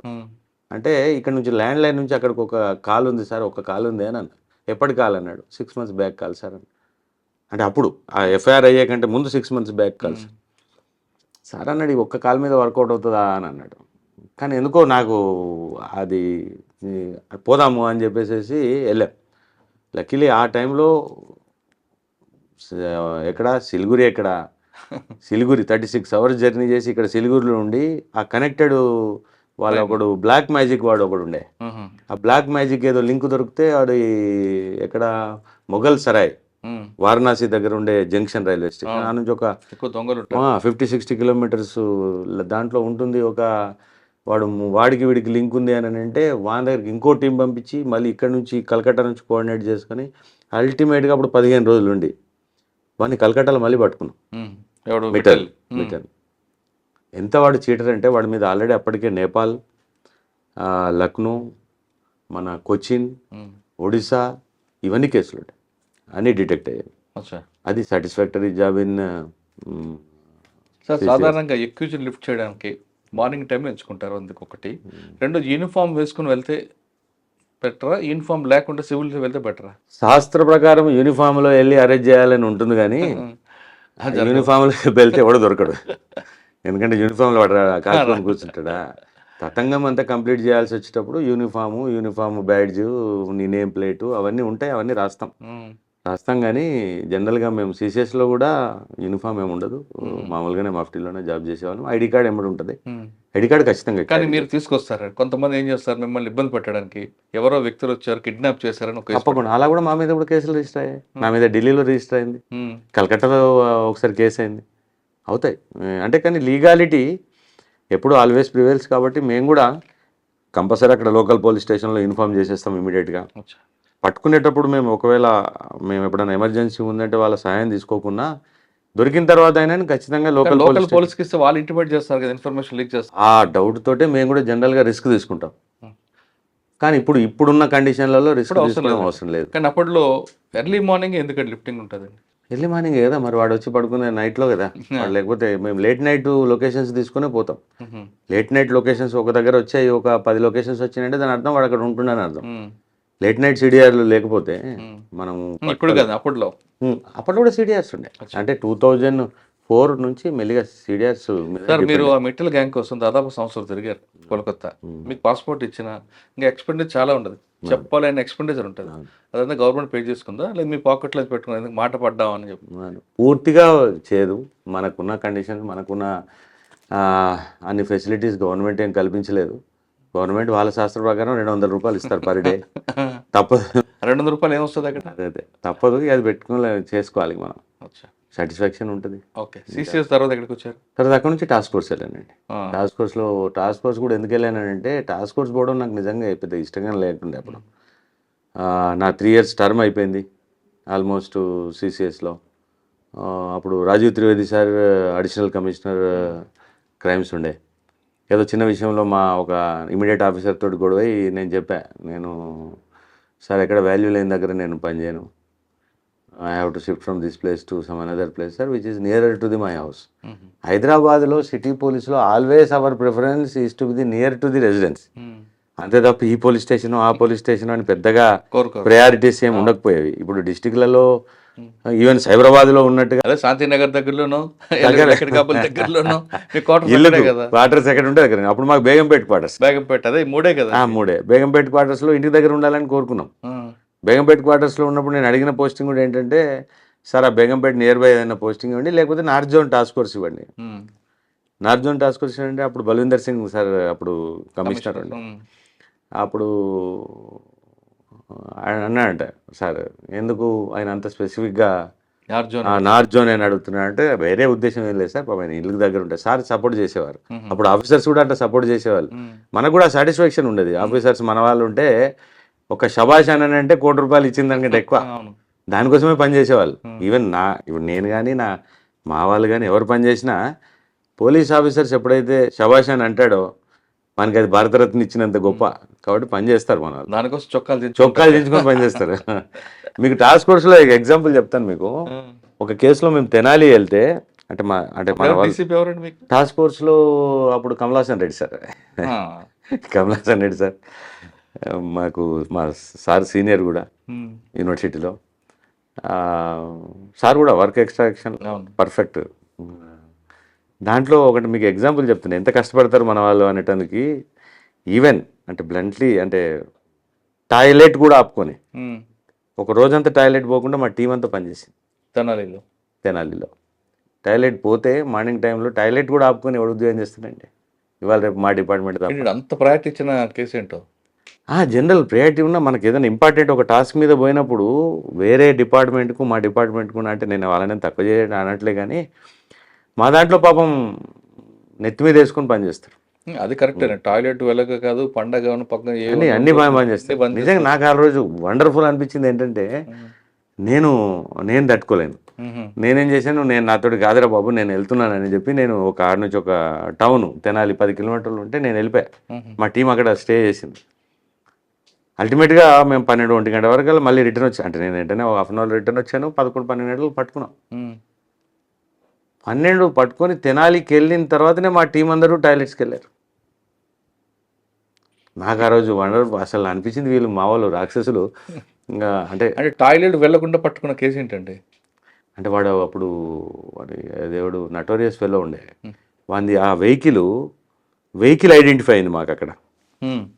ఇంట్లో ఐడెంటిఫై అవ్వట్లేదు. ఆ చుట్టుపక్కల మనం జరిగితే దూరం వెళ్ళిపోతే ఆ వెహికల్ ఏమైనా సడన్గా వెళ్ళిపోద్దేమో, వెళ్ళిపోతే మళ్ళీ ఇబ్బంది అవుతుంది అనే ఉద్దేశంతో పట్టుకోవాల్సి వచ్చింది. వాడు ఆశ్చర్యపోయాడా? ఈ కండిషన్ వాడికి తెలియదు కదా. అంటే జనరల్ చెప్తున్నాను, చేస్తారు మా వాళ్ళు. ఇప్పుడు ఈవెన్ ఈ డబుల్ మర్డర్ కేసులో కూడా చూడండి. డబుల్ మర్డర్ కేసులో మనం ఆ రోజు అసలు యాక్చువల్గా ఉదయం పూట మాకంతా ఇక్కడ ఏంటది టీఆర్ఎస్ వాళ్ళ కౌశిక్ రెడ్డిది గొడవ నడుస్తాం. పొద్దున్నే మేము అలర్ట్ అయ్యాము. ఆ రోజు పండుగ 8 గంటలకల్లా అందరు రోడ్ల మీదకి ఎక్కడోళ్ళు అక్కడ పనిలో ఉన్నాం. ఆ టైంలో ఈ ఫోన్ వచ్చింది. ఎంత 36 hours లోపల పట్టుకోగలిగాం. ఫస్ట్ అయితే అన్ఐడెంటిఫైడ్, ఇద్దరు ఎవరో తెలియదు, ఇతను ఎవరో తెలియదు. చనిపోయిన మేము ఫస్ట్ మాకు బాడీ ఐడెంటిఫై అయింది, ఒకటే బాడీ ఐడెంటిఫై అయింది. ఒక 10 నిమిషాల తర్వాత ఆ పక్కన ఇంకో పొదలో మళ్ళీ ఈ బాడీ ఐడెంటిఫై అయింది. ఫస్ట్ మెయిల్ ఫీమేల్ అయ్యండి. ఫిమేల్ ఐడెంటిఫై అయింది, తర్వాత మేల్ ఐడెంటిఫై అయింది. అంటే ఎంత చూడండి, ఎంత ఇమీడియట్గా మా వాళ్ళందరూ రష్ అయితే నేను ఫస్ట్ కేసు క్యాజువల్గా ఉన్నాం. సెకండ్ ఎప్పుడైతే బాడీ ఐడెంటిఫై కాగానే ఇమీడియట్గా అందరూ, నేను మా డీసీపీ గారు కూడా స్పాట్కి వెళ్ళాం. స్పాట్లో వెళ్ళిన తర్వాత సాయంత్రానికల్లా మనకు అంటే ఏంటి ఏం కదా అనేది తెలిసే లోపల అంటే లక్కీలీ మన వాళ్ళంతా చూసరికి గచ్చిబౌలిలో మా వాళ్ళు ప్రాంప్ట్గానే కేసెస్ అన్ని రిజిస్టర్ చేస్తున్నారు కాబట్టి అది మిస్సింగ్ కేసు అక్కడ ఐడెంటిఫై అయిపోయింది. ఇక్కడ వనస్థలపురంలో కాదు, గచ్చిబౌలిలో ఫస్ట్ కేసు మేల్ది గచ్చిబౌలి. తర్వాత వెంటనే నెక్స్ట్ ఇమీడియట్గా ఈ ఉమెన్ బాడీ వనస్థలిపురంలో మిస్సింగ్ కేసు ఉండడం, దాంతో ఆ మిస్సింగ్ కేసులు గిట్ట లేకపోయి ఉంటే కొద్ది ఇబ్బంది అయ్యేది. అంటే ఈ మధ్య ప్రాపర్గానే కేసెస్ రిజిస్టర్ అవుతున్నాయి కాబట్టి క్లూ ఇమీడియట్గా వచ్చి దాని తర్వాత నెక్స్ట్ స్టెప్ వీళ్ళు కావడం, ఆ 7:30 కల్లా వీళ్ళ మూమెంట్ ఇక్కడ నుంచి స్టార్ట్ అయిపోవడం, ఇవన్నీ చూసుకునేసరికి మా వాళ్ళు రాత్రి ఆ రోజు మాకు మినిమం ఐడెంటిఫై అయ్యేసరికి రాత్రి 1 గంట అయింది. నైట్ 1 గంట అంటే మార్నింగ్ 8 o'clock కల్లా మా వాళ్ళు ఇక్కడ బయలుదేరాల్సి వచ్చింది. రీచ్ అయ్యాం. ఎందుకు చంపారండి వాళ్ళు? ఇప్పుడు అంటే మెయిన్గా ఈ ఇల్లీగల్ రిలేషన్స్, మెయిన్గా ఈ మధ్య అవుతున్న మర్డర్లలో 70% ఇల్లీగల్ రిలేషన్స్, వీటి ద్వారా సెక్సువల్ జెలసీస్, ఇల్లీగల్ రిలేషన్స్. ఈ అమ్మాయికి ఆల్రెడీ 2-3 పిల్లలు, భర్త ఉన్నాడు. వాళ్ళని వదిలేసి 3వ తారీఖు నాడు వనస్థలిపురం నుంచి ఇక్కడ ఎవరో మహేష్ అనేవాడు వ్యక్తి ఏమడా, ఈడ అంకిత్ ఇప్పుడు చనిపోయిన వ్యక్తి ఏమడా ఇక్కడికి వచ్చేసింది నానకరాముడకి. వీళ్ళిద్దరికి పరిచయం అలాగండి. అంతకుముందు ఇక్కడ మన ఈ కొల్లూరు ప్రాంతంలో వాళ్ళు ఇక్కడ పనిచేశారు. వాళ్ళ బ్రదర్స్ కూడా ఇక్కడ పనిచేస్తున్నారు. ఇప్పుడేమో శంకర్పల్లి లో ఫామ్ హౌస్లో పనిచేస్తున్నారు. ఆ టైంలో వీళ్ళు కూడా ఇక్కడ ఈ నియర్ బై ప్లేసెస్ కాబట్టి వీళ్ళకి అప్పటి నుంచి పరిచయం ఉంది. పరిచయం ఉండి వీళ్ళు ఎప్పుడైతే కాస్త ఈ ఇల్లీగల్ దిస్ థింగ్ని స్మెల్ చేసి వీళ్ళ హస్బెండ్ వీళ్ళ ఫ్యామిలీని అటు షిఫ్ట్ చేసుకున్నాడు. కానీ బట్ వీళ్ళ రిలేషన్ కంటిన్యూ చేసినట్టున్నారు. తర్వాత వాళ్ళు అక్కడ నుంచి తీసుకొని రావడం, వీళ్ళ మోజులో పడి ఆ అమ్మాయి కూడా ఫ్యామిలీని కాదనుకొని కొంత ఇల్లీగల్ వైపు even might be prostitution side convert అయింది. ఎందుకంటే ఇప్పుడు బాయ్ ఫ్రెండ్ ఉన్నాడు, తర్వాత ఈమె మరి ఇంకొక సెక్స్ వర్కర్ ఎందుకు మారింది? అంటే ఫైనాన్షియలే ఉంటుందండి, ఏముంటుంది ఫైనాన్షియల్. ఇప్పుడు ఇవాళ రేపు సెక్స్ వర్కర్స్గా ఫైనాన్షియల్ అప్లికేషన్స్ తోటే టర్న్ అవుతారు. అంటే ముందు రోజు ఇంట్లో తీసుకొచ్చి పెట్టుకున్నారా ఆయన? థర్డ్ నాడు అంటే ఆల్మోస్ట్ 10 రోజులు ముందు నుంచి ఇటే ఉంది ఆమె. 10 రోజుల నుంచి ముందు ఆ క్రమంలో ఈ ఎవరైతే అక్యూజ్డ్ ఉన్నాడో అక్యూజ్డ్ తోటి అంతకుముందు ఒకసారి పోవడం జరిగింది. మళ్ళీ అప్పుడు పోయినప్పుడు ఏదో వీడియో తీశాడు అనే కోపంతో వీడియో అంటే వాళ్ళిద్దరి మధ్యన ఆ టైంలో వీడియో తీస్తాడా, వీడు తీశాడు అనే కోపంతో ఈయనకి ఏదో చెప్పినట్టుంది ఈ చనిపోయిన డిసీజ్డ్కి. దాని మీద వాళ్ళిద్దరికి ఏదో గొడవ అయింది. వీళ్ళంతా కూడా ఒకే ప్రాంతానికి సంబంధించిన వాళ్ళు, ఆల్మోస్ట్ 20-30 కిలోమీటర్స్ డిస్టెన్స్లో ఉన్న ఈ సంబల్ ఏరియా వాళ్ళు. సిద్ధి డిస్టిక్ అని మధ్యప్రదేశ్లో ఉంటుంది, almost border to the Bihar and UP. ఆ సంబల్ ఏరియా సాకేత్ ఫ్యామిలీస్ వీళ్ళంతా, ఒకటే సర్నేమ్ కూడా ఒకటే ఉంది. దాంట్లో వీడు కోపం పెట్టుకున్నట్టున్నాడు ఏదో, దాన్ని టార్గెట్ చేశాడు వీడు. ఆల్రెడీ టార్గెట్ చేసి అలా అయితే రారని చెప్పి వీడు మళ్ళీ ఒకసారి మాట్లాడుకొని తీసుకొని వెళ్దామనే క్రమంలో మాట్లాడుకుంటే వీడు ఒప్పుకున్నాడు, తీసుకొచ్చింది సమేదో మాట్లాడుకొని. 12:45 ఆ టైంలో వాడు అక్కడికి అంత నైట్లో అంత లోన్లీ ప్లేస్కి తీసుకెళ్లారు. దేంట్లో? ఆటో మాట్లాడుకొని వచ్చారు వీళ్ళు. మనకు అక్కడ లక్కీలో ఏంటంటే ఈ మధ్య మనం సీసీ కెమెరాస్ మీద వర్క్ బాగానే జరుగుతుంది. అక్కడ ఎదురుగానే ఆదిత్య హౌసింగ్ కోఆపరేటివ్ సొసైటీ ఉంటుంది, దానికి ఎంట్రీకి ఉన్న కెమెరాస్లలో క్లియర్గా వీళ్ళు ఒక ఆటోలో వచ్చి దిగి కాసేపు చేసి వెళ్తున్నట్టుగా ఉంది. కాబట్టి 12:45కి అమ్మాయిని తీసుకుని ఆటోలో వచ్చాడు. 12:45కి వచ్చాడు. 12:45కి వీళ్ళందరూ కలిసి వెళ్ళారు ఆటోలో, అంటే లోపలికి సెక్లూడెడ్ లోపలికి ఇంటీరియర్ ప్లేస్కి. అక్కడ నుంచి జనరల్గా అయితే ఆ ప్లేసు ఎవరు పోరు అక్కడికి, ఆ చీకట్లో. ఆ మెయిన్ రోడ్లో కాస్త అటు ఇటు చూసి ఎవరు చూడట్లేదని ఆపుకొని దిగి 5 లోపలికి వెళ్ళారు. ఫస్ట్ వీళ్ళిద్దరు వెళ్ళి వెంటనే వీళ్ళని 3 వెళ్ళారు. మాకు తెలుస్తుంది ఇప్పుడు వచ్చిన ఇంకా వాళ్ళు రాలేదు, ఇంకా స్టిల్ మధ్యప్రదేశ్లో ఉన్నారు. అంటే ఎంటర్ కావడంతో ఒక 5 minutesలోనే వీడు ఫస్ట్ వాడిని అంకిత్ని చాక్ తోటి కొట్టారు. ఆ పెనుగులాటలో ఆ బోల్డర్ తోటి చంపేసినట్టు తెలిసింది. తర్వాత మళ్ళీ ఒక 10 మినిట్స్లోనే అక్కడ నుంచి వీళ్ళు ఇక్కడికి వచ్చి ఈ అమ్మాయి సెక్స్ కోసం పక్కకు తీసుకెళ్లారు, ఆ అమ్మాయిని కొట్టేశారు అని ఇప్పటికున్న ఇన్ఫర్మేషన్. అంటే కేవలం తీయొద్దు, వీడియో తీయొద్దు అన్నందుకే.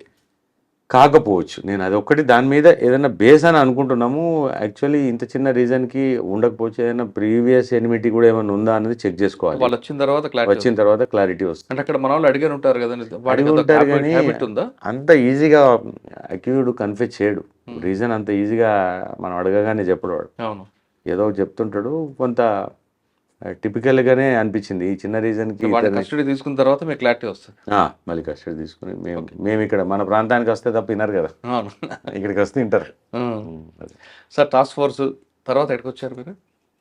టాస్క్ ఫోర్స్లో నుంచి ప్రమోషన్ వచ్చిందండి. ప్రమోషన్ వచ్చిన తర్వాత నేను అప్పుడు సిటీ వాతావరణం అంతా అప్పుడు తెలంగాణ మూమెంట్ ఉధృతంగా నడుస్తుంది, 2010 ఆ టైంలో బాగానే ఉంది మూమెంట్. అప్పుడు లూప్ లైన్ కావాలని అనుకుని నేను పీటీసీ అంబర్పేటకి వెళ్ళాను, ఓకే, ట్రైనింగ్ కాలేజీకి వెళ్ళాను. అక్కడ ఒక టర్మ్ పనిచేశాను, ఒక sub inspectors ASI to SIs. అప్పుడు 6 months ట్రైనింగ్ ఉండేది. ఒక బ్యాచ్ ట్రైనింగ్ అయ్యేంత మటుకు అక్కడ ఉండి పీటీసీ అంబర్పేటలో పనిచేసాం. ఒక బ్యాచ్కి ట్రైనింగ్ ఇచ్చిన సాటిస్ఫాక్షన్, ఎస్ఐస్ ట్రైనింగ్ ఇచ్చాం. తర్వాత అక్కడ నుంచి మళ్ళీ city back, Hyderabad city back వచ్చాం. ఆ సిటీ బ్యాక్ వచ్చినప్పుడు అడిగారు నన్ను వేరే ఇంకా జోన్కు, సైబరాబాద్ అప్పుడు వెళ్తామంటే సైబరాబాద్ అంటే మాది కాదు అని అన్నట్టు ఉండేది. మా జోను, మా mother zone is only Hyderabad city అని. లేదు సార్, నేను only I will back to mother parental zone, నేను వెళ్తాను అని మళ్ళీ హైదరాబాద్ సిటీకి ఏరుకోరి అప్పుడు మళ్ళీ సిటీ బ్యాక్ వచ్చాను. అప్పుడు యాక్చువల్గా నాకు కొంత వేరే ఒక important police station in Cyberabad ఉండేది, పోతారా అని అడిగారు. కానీ నేను సిటీ వదిలి రావడం అప్పుడు ఇష్టం లేకుండా సిటీకి వెళ్తే అప్పుడు AK Khan sir commissioner, AK Khan సార్కి రిక్వెస్ట్ చేస్తే నాకు సికింద్రాబాద్ పోస్టింగే కావాలి అని అంటే, మళ్ళీ సేమ్ యాజ్ ఇట్ ఈస్ ఇంటికి దగ్గర అని అంటే, మరి ట్రాఫిక్ ఉంది చేస్తారా అని అడిగారు. ట్రాఫిక్ ఉంది చేస్తారంటే చేస్తాను సార్ అని మహంకాళి ట్రాఫిక్ వెళ్ళాను. ట్రాఫిక్ మీద కొంత సెకండ్ గ్రేడ్ అభిప్రాయం ఉండే నాకు కూడా. కానీ my tenure in the traffic for almost 3 years in Mahankali, that is Secunderabad railway station area, immense satisfaction. ఎలా చేసాం నిజంగా. అది ట్రాఫిక్ని మనము ప్రాపర్గా రన్ చేయగలిగి, మనము proper implementation of the motor vehicle act or the ఈ ఫుట్ పాత్స్ ఎంక్రోచ్మెంట్స్ ఇవన్నీ చేయగలిగితే సాటిస్ఫాక్షన్ ఉంటుంది. ఎక్కువగా మీకు Secunderabad railway station, Gopalapuram police station, bridge, ఇటు మోండా మార్కెట్ మీకు పెయిన్ కదండి, పెద్ద పెయిన్. ఆర్పి రోడ్ తర్వాత ఎంజీ రోడ్ కనెక్షన్, వాటికన్నా ఇది ఎక్కువ కనిపిస్తుంటది కదా. ప్యారడైజ్ ఇవంతా కాదు, main traffic flow Secunderabad to Hyderabad all goes and travels from the MG and RP road, SD road, ఈ 3 రోడ్లను మనం రన్ చేయగలిగితే, అంటే ప్రాపర్గా ఎక్కడ దాన్ని స్టక్ చేయకుండా తీసుకోవడం చాలా కష్టం. అంటే నేను చిన్న ఒక ఫీట్ జాగా మాకు రోడ్కు దొరికితే దాంట్లో రన్ చేయగలుగుతామని ఆలోచించేవాళ్ళం. ఫీట్ 2 ఫీట్లు గొడవ చేసుకొని దాన్ని ట్రాఫిక్ కోసం సెక్యూర్ చేసిన ప్లేసెస్ ఉన్నాయి. సార్ ప్యారడైజ్ నుంచి ట్యాంక్ బండ్ వరకు తీసుకుంటే ట్రాఫిక్ ఎన్ని కిలోమీటర్స్ పెంచారు మీరు స్పీడ్ అండి? అంటే స్పీడ్ పెంచడం కనంటే ఆగుంటే అయితే నడిపించాం. స్పీడ్ పెంచామనకంటే ఆగుంటే అయితే జామ్ లేకుండా ఎట్టి పరిస్థితుల్లో. ఎందుకంటే ఒక సిగ్నల్ నుంచి ఇంకో సిగ్నల్, అప్పుడు యూటర్న్స్ లేవు, కంపల్సరీ సిగ్నల్ ఉండేది. ఇప్పుడు మేము గాస్మండి సిగ్నల్, బాటా సిగ్నల్, తర్వాత బైబిలవ్ సిగ్నల్, తర్వాత ప్యాట్నీ సిగ్నల్, ఎస్బిహెచ్ సిగ్నల్, ఈ 1.5-2 kilometers లోపల 5 సిగ్నల్స్ ఉండేవి. కానీ ఫ్లో కూడా, ట్రాఫిక్ ఫ్లో కూడా విపరీతంగా ఉండేది. అదంతా మార్కెట్ ఏరియా. ఒకటే కాకుండా మీకు ఒలిఫెంట్ బ్రిడ్జ్ దగ్గర కూడా పెద్ద ప్రాబ్లం ఉంటుంది. అక్కడ కూడా చాలా ప్రాబ్లం పడిందంటే, వర్షం పడదంటే అక్కడ ప్రాబ్లం అయ్యేది. అంటే మేము పగోపాల్పురము పక్కన మహంకాళి, తర్వాత ఇటు బేగంపేట్ అండ్ మారేడ్పల్లి, అంతా కోఆర్డినేటెడ్ వర్క్ నడిచేదండి ట్రాఫిక్లో. అప్పుడు అడిషనల్ సిపి ఆనంద్ సార్ ఉండేది, సివి ఆనంద్ గారు. ఇక సివి ఆనంద్ సార్కి అయితే మాకు మొత్తం అంతా సిటీ వాళ్ళమే కాబట్టి, ఇక్కడ వాళ్ళం కాబట్టి, మొత్తం కాస్త అవగాహన ఉన్న ఏరియాస్ కాబట్టి బాగా ట్రాఫిక్లో చాలా, అంటే సారు కూడా టఫ్గా ఉండేవాడు. సపోర్టింగ్ ఉండేవాడు మాకు కూడా. సార్ ఆ టైంలో పబ్లిక్ ట్రాఫిక్ సెన్స్ ఉంది అనుకుంటారా? తక్కువ అండి, ట్రాఫిక్ సెన్స్ ఉండదు. కానీ కొంత అంటే మనము గట్టిగా పనిచేస్తే ఈ చాలన్లు గీలన్లు జోలికి పోకుండా, అంటే అది అవసరమే, అది లేదు ట్రాఫిక్ అంటే మీరు ఇంప్లిమెంటేషన్. ఎక్కువ ఎన్ఫోర్స్మెంట్కి ఇచ్చేవారా, ఎడ్యుకేషన్కి ఇచ్చేవారా? నేను తక్కువ అండి, నేను పర్టికులర్గా ఎన్ఫోర్స్మెంట్కి తక్కువ వాల్యూ ఇచ్చేవాడిని, ఉండి నడిపించేవాళ్ళము. కానీ చేసే 10 కేసులైనా టఫ్గా చేసేవాళ్ళు, ఎదుటోడు ఎవడైనా ఉండే. ఎడ్యుకేషన్కి ఎడ్యుకేషన్ చేసేవాళ్ళు, ఎడ్యుకేషన్ తర్వాత ఇంప్లిమెంటేషన్ కూడా. ఎడ్యుకేషన్ కంటే ఇంప్లిమెంటేషన్, ఎంబీ యాక్ట్ కూడా చాలా మంది చిన్న చూపు. ట్రాఫిక్ అనగానే ఏముందిలే ట్రాఫిక్ ఆఫీసర్ కదా, ట్రాఫిక్ ఇన్స్పెక్టర్ అనగానే వాడికి ఏమి పవర్స్ లేవనుకుంటారు. On par with all the L and O ఆఫీసర్కి ఏం పవర్ ఉంటుందో వీడికి అదే పవర్ ఉంటుంది. సార్ ట్రాఫిక్లో మీరు ఉదయం నుంచి పనిచేస్తారు, 8 అవర్స్ డ్యూటీ. కానీ మీరు మీ వాళ్ళందరూ 12 గంటలు పనిచేసే రోజులు కూడా ఉంటాయి. లాస్ట్ మూమెంట్లో వాడు వచ్చి ఏదో మాట్లాడి ఇరిటేషన్తో వస్తారు, చాలా ఇరిటేషన్. అది ఎంత ఆ పేషెన్స్ ఎలా తీసుకొస్తారు? పేషెన్స్ బండి ఆపగానే మీ పేరు అడుగుతాడు, అన్ని రకరకాలు ఉంటాయి కదా. పేరు అడుగుతారు, అన్ని అడుగుతారు. మన ఉద్యోగం మార్నింగ్ సెక్షన్ లో అంటే కొంచెం ఎనర్జీ ఉంటుంది, అది క్రమేపీ తగ్గుతుంటే అన్నట్టు కరెక్ట్. ఖచ్చితంగా అందరు ఆఫీసర్లకు అక్కడ బీపీలు షుగర్లు వచ్చేస్తాయి ట్రాఫిక్ లో గిట్ట. ఒకవేళ దిల్తో పనిచేస్తాం, మనం కూడా క్యాజువల్ గా పనిచేస్తే ఏమి ఉండదు, కానీ దిల్ మీద పనిచేస్తే చాలా ఇరిటేషన్ ఉంటుంది. ఎందుకంటే లా అండ్ ఆర్డర్ లో మేము కూర్చొని ఉంటాం, వచ్చినోడు నిలబడి మాట్లాడు. సపోజ్ వచ్చినోడు మన ప్లేస్కి వచ్చి మాట్లాడతారు కాబట్టి వాడు కంట్రోల్ ఉంటాడు. ట్రాఫిక్ లో మేము వాని ప్లేస్కి వెళ్తాం, రోడ్డు మీద కూర్చుంటాడు, బండి మీద వాడు కూర్చుంటాడు, మేము రోడ్డు మీద మేము నిలబడి ఉంటాం కాబట్టి వానికి మనం చాలా చిన్న చూపు కనబడు. వాడు చాలా ఎక్కువ మాట్లాడతాడు. సినిమాలో వారెంట్ ఉందా అని అనే టైప్లో మాట్లాడుతుంటారు. వారెంట్ ఉండవు, arrest is arrest, arrest even that arrest is there in the MV act also. చాలా మందికి ఏం తెలియదు అంటే ఎంవీ యాక్ట్లో కూడా అరెస్ట్ చేయొచ్చు, ఉండొచ్చు, కానీ వాళ్ళ తెలియదు. అది తెలియదు, ఎంవీ యాక్ట్లో అరెస్ట్ చేయొచ్చు. అరెస్ట్ చేసే క్రమంలో రెసిస్ట్ చేస్తే మేము ఫోర్స్ యూజ్ చేయొచ్చు, అంటే 2 వీక్ వచ్చు. అవును, అంటే force, using of the force. చాలా మంది ఏమంటారు, కొట్టడం మాకేమి షోకై కొట్టరండి, ఎవడు షోకై కొట్టడు.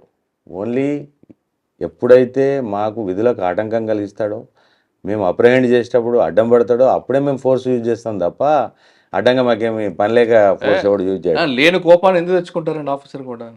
లేని కోపం కాదు, చాలా కోపం ఉంటే మా వాళ్ళు ఇంకా చాలా కంట్రోల్ ఉంటారు. అదే అన్న, ఉన్న కోపం తెచ్చుకుంటే ఎవరు ఉండడు, తీసుకొస్తాడు కదా, చాలా ఇరిటేషన్ తీసుకొస్తారు, చాలా మాట్లాడు. జనరల్గా ఎంబీ యాక్టే కాకుండా మీకు విధులు కట్టుకున్నందుకు 353 అప్పుడు 353 ఉంటుంది, ఇందులో 179 ఉంటుంది.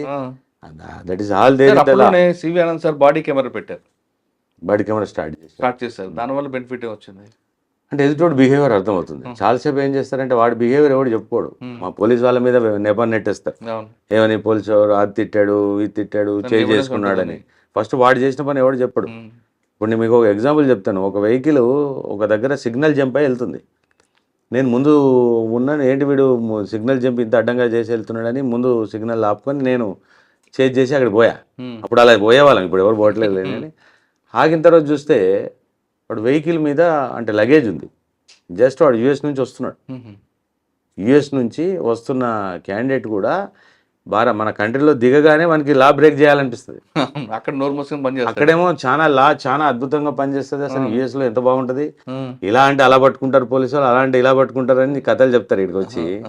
ఇక్కడ లా బ్రేక్ చేయకపోతే అసలు వాళ్ళకు మనసు ఒప్పదు. నేను అదే అన్నా, మీరు యూఆర్ జస్ట్ ఇప్పుడు నీ లగేజ్ చూస్తే ఎక్కడి నుంచి వస్తున్నాడు, యూఎస్ అన్నాడు. ఏంటంటే అక్కడ కంట్రీలో అంత బాగుంది, ఇలా ఇంత బాగుంది అంటాడు. అంటే నీకు భారతదేశం మీద, మన కంట్రీ మీద అడుగు పెట్టగానే అంటే ఉప్పొంగుతుంది ఉత్సాహం, సిగ్నల్ జంప్ చేసి అట్లా పోతున్నా అంటే సారీ సార్ అన్నాడు. సారీ అంటే పంపించేసాం, అది వేరే. కానీ కొంతవరకు బెటర్ అంటే యూఎస్ అవుతాను కాబట్టి, అంటే యూఎస్ కనీసం అక్కడ ఇక్కడైతే ఆయనకి ఆర్గ్యుమెంట్ ఆయనకి హక్కు. అది సార్ ట్రాఫిక్ లో ఇంకొక ప్రాబ్లం ఉంటుంది, డ్రంక్ అండ్ డ్రైవ్. అది అంటే లక్కీలీ డ్రంక్ అండ్ డ్రైవ్ కూడా మాకున్న అనుబంధం ఏంటంటే, డ్రంక్ అండ్ డ్రైవ్ ఎప్పుడైతే ఇప్పుడు ఈ రోజు ఉన్నటువంటి సిరీస్ ఆఫ్ డ్రంక్ అండ్ డ్రైవ్ని సివి ఆనంద్ గారి సార్ టైంలో మనము స్టార్టింగ్ అప్పుడు 2000 might be 11, I think it is 11 or 12 తీసుకొచ్చే క్రమంలో దీన్ని ఎట్లా ఇంప్లిమెంట్ చేద్దాము అని అనుకునే సార్ డిస్కషన్లో మేము కూడా ఉంటాము, ఒక 3-4 ఆఫీసర్స్ ఉన్నప్పుడు. ఇది 185 సెక్షన్, నాకు తెలిసి సెక్షన్ 185, అలా ఏబి ఉంటుంది. అందులో బిలో మనం తీసుకుందాము, మరి వాడు బ్రెత్ అనలైజర్స్ మనము ఇవన్నీ అప్పుడే కొన్నవి వాడకంలోకి తీసుకొచ్చిన సందర్భంలో పవర్ ఎక్కడ మిస్యూజ్ కావద్దు. మనకు చాలా ఇక్కడ మనకు చెడ్డ పేరు ఎక్కడ వస్తుందంటే మనం ఇంత పడ్డ కష్టం అంతా ఎక్కడ పోతుంది, ఒక్క దగ్గర మనం చేసిన మిస్టేక్ అది అందరికీ అదే ఎగ్జాంపులర్గా అయిపోతుంది. ఒక 4 రూపాయలు తీసుకున్నారు అనుకోండి, 100 రూపాయలు తీసుకున్నారంటే మొత్తం డ్రంక్ అండ్ డ్రైవ్ మొత్తం అంతా కుప్ప అయిపోతుంది, వ్యవస్థకు అడ్డగడతారని స్ట్రిక్ట్గా ఉండాలని ఖచ్చితంగా డ్రంక్ అండ్ డ్రైవ్లో ఆఫీసర్ ఉండాల్సిందే. అంటే ఇన్స్పెక్టర్ లెవెల్ ఆఫీసర్ ఎట్టి పరిస్థితులలో ఉండాల్సిందే అని చెప్పేసి డిసిషన్ తీసుకొని అప్పుడు క్వాలిటీ చెకింగ్ ఎప్పుడు చేద్దాము అని అనుకున్నప్పుడు 2 hours is the maximum time. 2 hours కంటే ఎక్కువ ఏ టీము పనిచేయలేదు. డ్రంక్ అండ్ డ్రైవ్లో మీకు క్వాంటిటీ ఎంత అనుకున్నారు అప్పుడు? క్వాంటిటీ కాదు, లా ప్రకారం 30 mg అది ఇక స్టాండర్డ్. 31 వచ్చినా 32 వచ్చినా బుక్ చేసేవాళ్ళు. జనరల్గా 30 అనేది ఎలా వస్తుందని అంటే అది అరెస్ట్ కేసు. అసలు 185 అనేది అరెస్ట్ కేసు. తాగిన వాడిని అరెస్ట్ చేయాలి. కానీ తాగుబోతులందరినీ అరెస్ట్ చేసి పెట్టుకుంటే చాలా న్యూసెన్స్ ఉంటుంది. వీడు మనకు చుక్కలు చూపిస్తాడు ఉదయం కల్లా. కాబట్టి దీనికి ఆల్టర్నేటివ్ చాలా గుర్తుంటాయి. చెప్పండి. మీ దాంట్లో మీ ప్రముఖ ఒక రిపోర్టర్, ఇక పేరెందుకు, ఇప్పుడు ఆయన ఇప్పుడు సంస్థకే అధిపతి. నా మీద మేము అంటే సాటిస్ఫాక్షన్ ఏంటంటే ఒక్క వ్యక్తిని కూడా వదలలేదు మొత్తం మా 2 years టర్మ్లో. ప్రముఖ వ్యక్తి ఏం లేదు, ఆయన మామూలుని అది చేస్తానని నా మొత్తం డ్రైవ్ అంతా 2 గంటలు కెమెరా పెట్టుకొని కూర్చున్నాను. అంటే ఎక్కడ దొరికాడు మీకు? అక్కడ ప్యాట్నీ దగ్గర ఉంటుంది కదా, ఫేమసే. చేశాడు. నేను నవ్వి చెప్పా, నువ్వు కింద పడి పరిణామం ఏదైంది, నా పని నేను చేసుకుంటానులే. అంటే ట్రాఫిక్లో ఈ డైలాగులు బాగుంటాయి. నేను 24 గంటల వల్ల ట్రాన్స్ఫర్ చేయిస్తాను, 2 గంటల్లో నువ్వు ఆదిలాబాద్లో ఉంటావు, కరీంనగర్ ట్రాన్స్ఫర్ చేపిస్తాను, ఈ డైలాగులు కామన్గా వస్తుంటాయి. పని చేస్తుంటుంది కదా, పని చేస్తుంటా. 2 గంటలు కాదు కదా, 2 సంవత్సరాలైనా వాడు ఎవడు మమ్మల్ని ఏం చేయలేడు అన్న సంగతి మాకు తెలుసు. అది దిగిన తర్వాత ఆయనకి తెలుస్తుంది కదా, వాడికి కెపాసిటీ తెలుసు. అంటే జనరల్గా ఏముంటుందంటే ట్రాఫిక్ నిజం కూడా ఆ 2 hours is the qualitative time for doing the drunk and drive. అంతకంటే ఎక్కువ చేస్తే క్వాలిటీ దెబ్బతింటుంది. అంటే మేము అంత అటెంటివ్ ఉండలేదు. ఎంత ఉండాలి క్వాంటిటీ అంటే దొరికిన వ్యక్తులు? అంటే దానికా అంటే అది 30 ml మనం ఊదినప్పుడు 30 దాటింది అనుకోండి వాడు బుక్ అయినట్టే. కొంతమంది 300 కూడా దొరుకుతాయి కదా. చాలా అంటే 100 దాటిందంటే అబ్నార్మల్. అది 100 దాటిందంటే అబ్నార్మల్. ఎంత తాగితే దొరుకుతుంది అంటే? ఒక బీర్ తాగితే 30 వస్తుందా, ఒక క్వార్టర్ వేస్తే 30 వస్తుంది? అంటే ఇది ఎలా ఉంటుందంటే స్టాండర్డ్ ఏమి ఉండదు. ఇప్పుడు మీరు ఒక బీర్ తాగితే మీకు రాకపోవచ్చు, నేను ఒక బీర్ తాగితే నాకు రావచ్చు. ఎందుకు? అది మన ఇంటెస్టైన్ సిస్టమ్స్ అని. ఇప్పుడు గ్యాస్ట్రిక్ ఉందనుకోండి నా బాడీ, అసిడిటీ ఉన్న నా బాడీ ఎక్కువ వస్తుంది. అసిడిటీ ఏం లేదు, మీకు మంచి స్వీకరించే శక్తి ఉందనుకోండి తక్కువ వస్తుంది మీకు. కొంతమంది ఆర్గ్యూ చేస్తుంటారు కదా, ఒక బీర్ తాగాను, అది డిఫరెంట్ అవుతుంది. ఇప్పుడు ఒక బీర్ ఒకరికి రావచ్చు, ఒకరికి రాకపోవచ్చు. శాస్త్రమే, అది అందరికీ ఒకలానే పని చేయాలని. ఇప్పుడే నేను ఉదయం తాగాను, రాత్రి ఒక్కోసారి వస్తుంది నిజం కూడా, కొద్దిగా లేట్ అయినా వస్తుంది. అసిడిక్ బాడీ ఉంటే కొద్దిగా లేట్ అయినా వస్తుంది. కాబట్టి ఆ కొంత డిస్క్రియేషన్ తీసుకుందామా అని అనుకుంటే మాకు డిస్క్రియేషన్ అవకాశం ఇస్తే మళ్ళీ తప్పుదారి పడుతుంది ఇది మా వాళ్ళకి. ఇప్పుడు పోలీసులకి తాగిన తర్వాత పోలీసులకు దొరకకుండా వెళ్ళంటే ఎంత తాగమంటారు? జనరల్గా 1.5 పెగ్ అయితే రాదండి. 1 పెగ్ రాదు. అంటే 1 పెగ్ మీన్స్ 60 mg వరకు రాదు జనరల్ బాడీ. అంటే రాదు అంటే ఏదో సైంటిఫిక్గా చెప్పినట్టు కాదు. రాదు అంటే మళ్ళీ అదే సేమ్ ఇంకొక బాడీకి వస్తుంది. అదే జనరల్గా అయితే ఈ 2 పెగ్స్ దాటిన వాళ్ళు ఖచ్చితంగా వస్తుంది. బీర్ తాగితే బీర్ ఇంకెక్కువ వస్తుంది. బీర్ యాసిడిక్, అది ఎక్కువ గ్యాస్ట్రిక్ ఉంటుంది కాబట్టి అది ఎక్కువ వస్తుంది. అసలు తాగకుండా ఏ ప్రాబ్లం లేదు, అసలు ఏ ప్రాబ్లం లేదు, హ్యాపీ. కానీ అంటే ఇది మళ్ళీ కొద్దిగా డైల్యూట్ అయింది ఇది డ్రంక్ అండ్ డ్రైవ్. ఫస్ట్లో ఇప్పటికీ అంటే భయం ఉంది పబ్లిక్లో, ఎవడు కూడా అంత ఈజీగా ఫర్ గ్రాంటెడ్ ఏం లేరు. దీంట్లో ఏముందంటే అండి, 2 అంటే అరెస్ట్ సెక్షన్ ఇది 185. దీనికి ఆల్టర్నేటివ్ ఏం చేసామంటే మన దగ్గర ఎలానో జనరల్గా డాక్యుమెంట్ ఉండదు. డాక్యుమెంట్ లేనందుకు గాను మేము వెహికల్ సీజ్ చేస్తాం.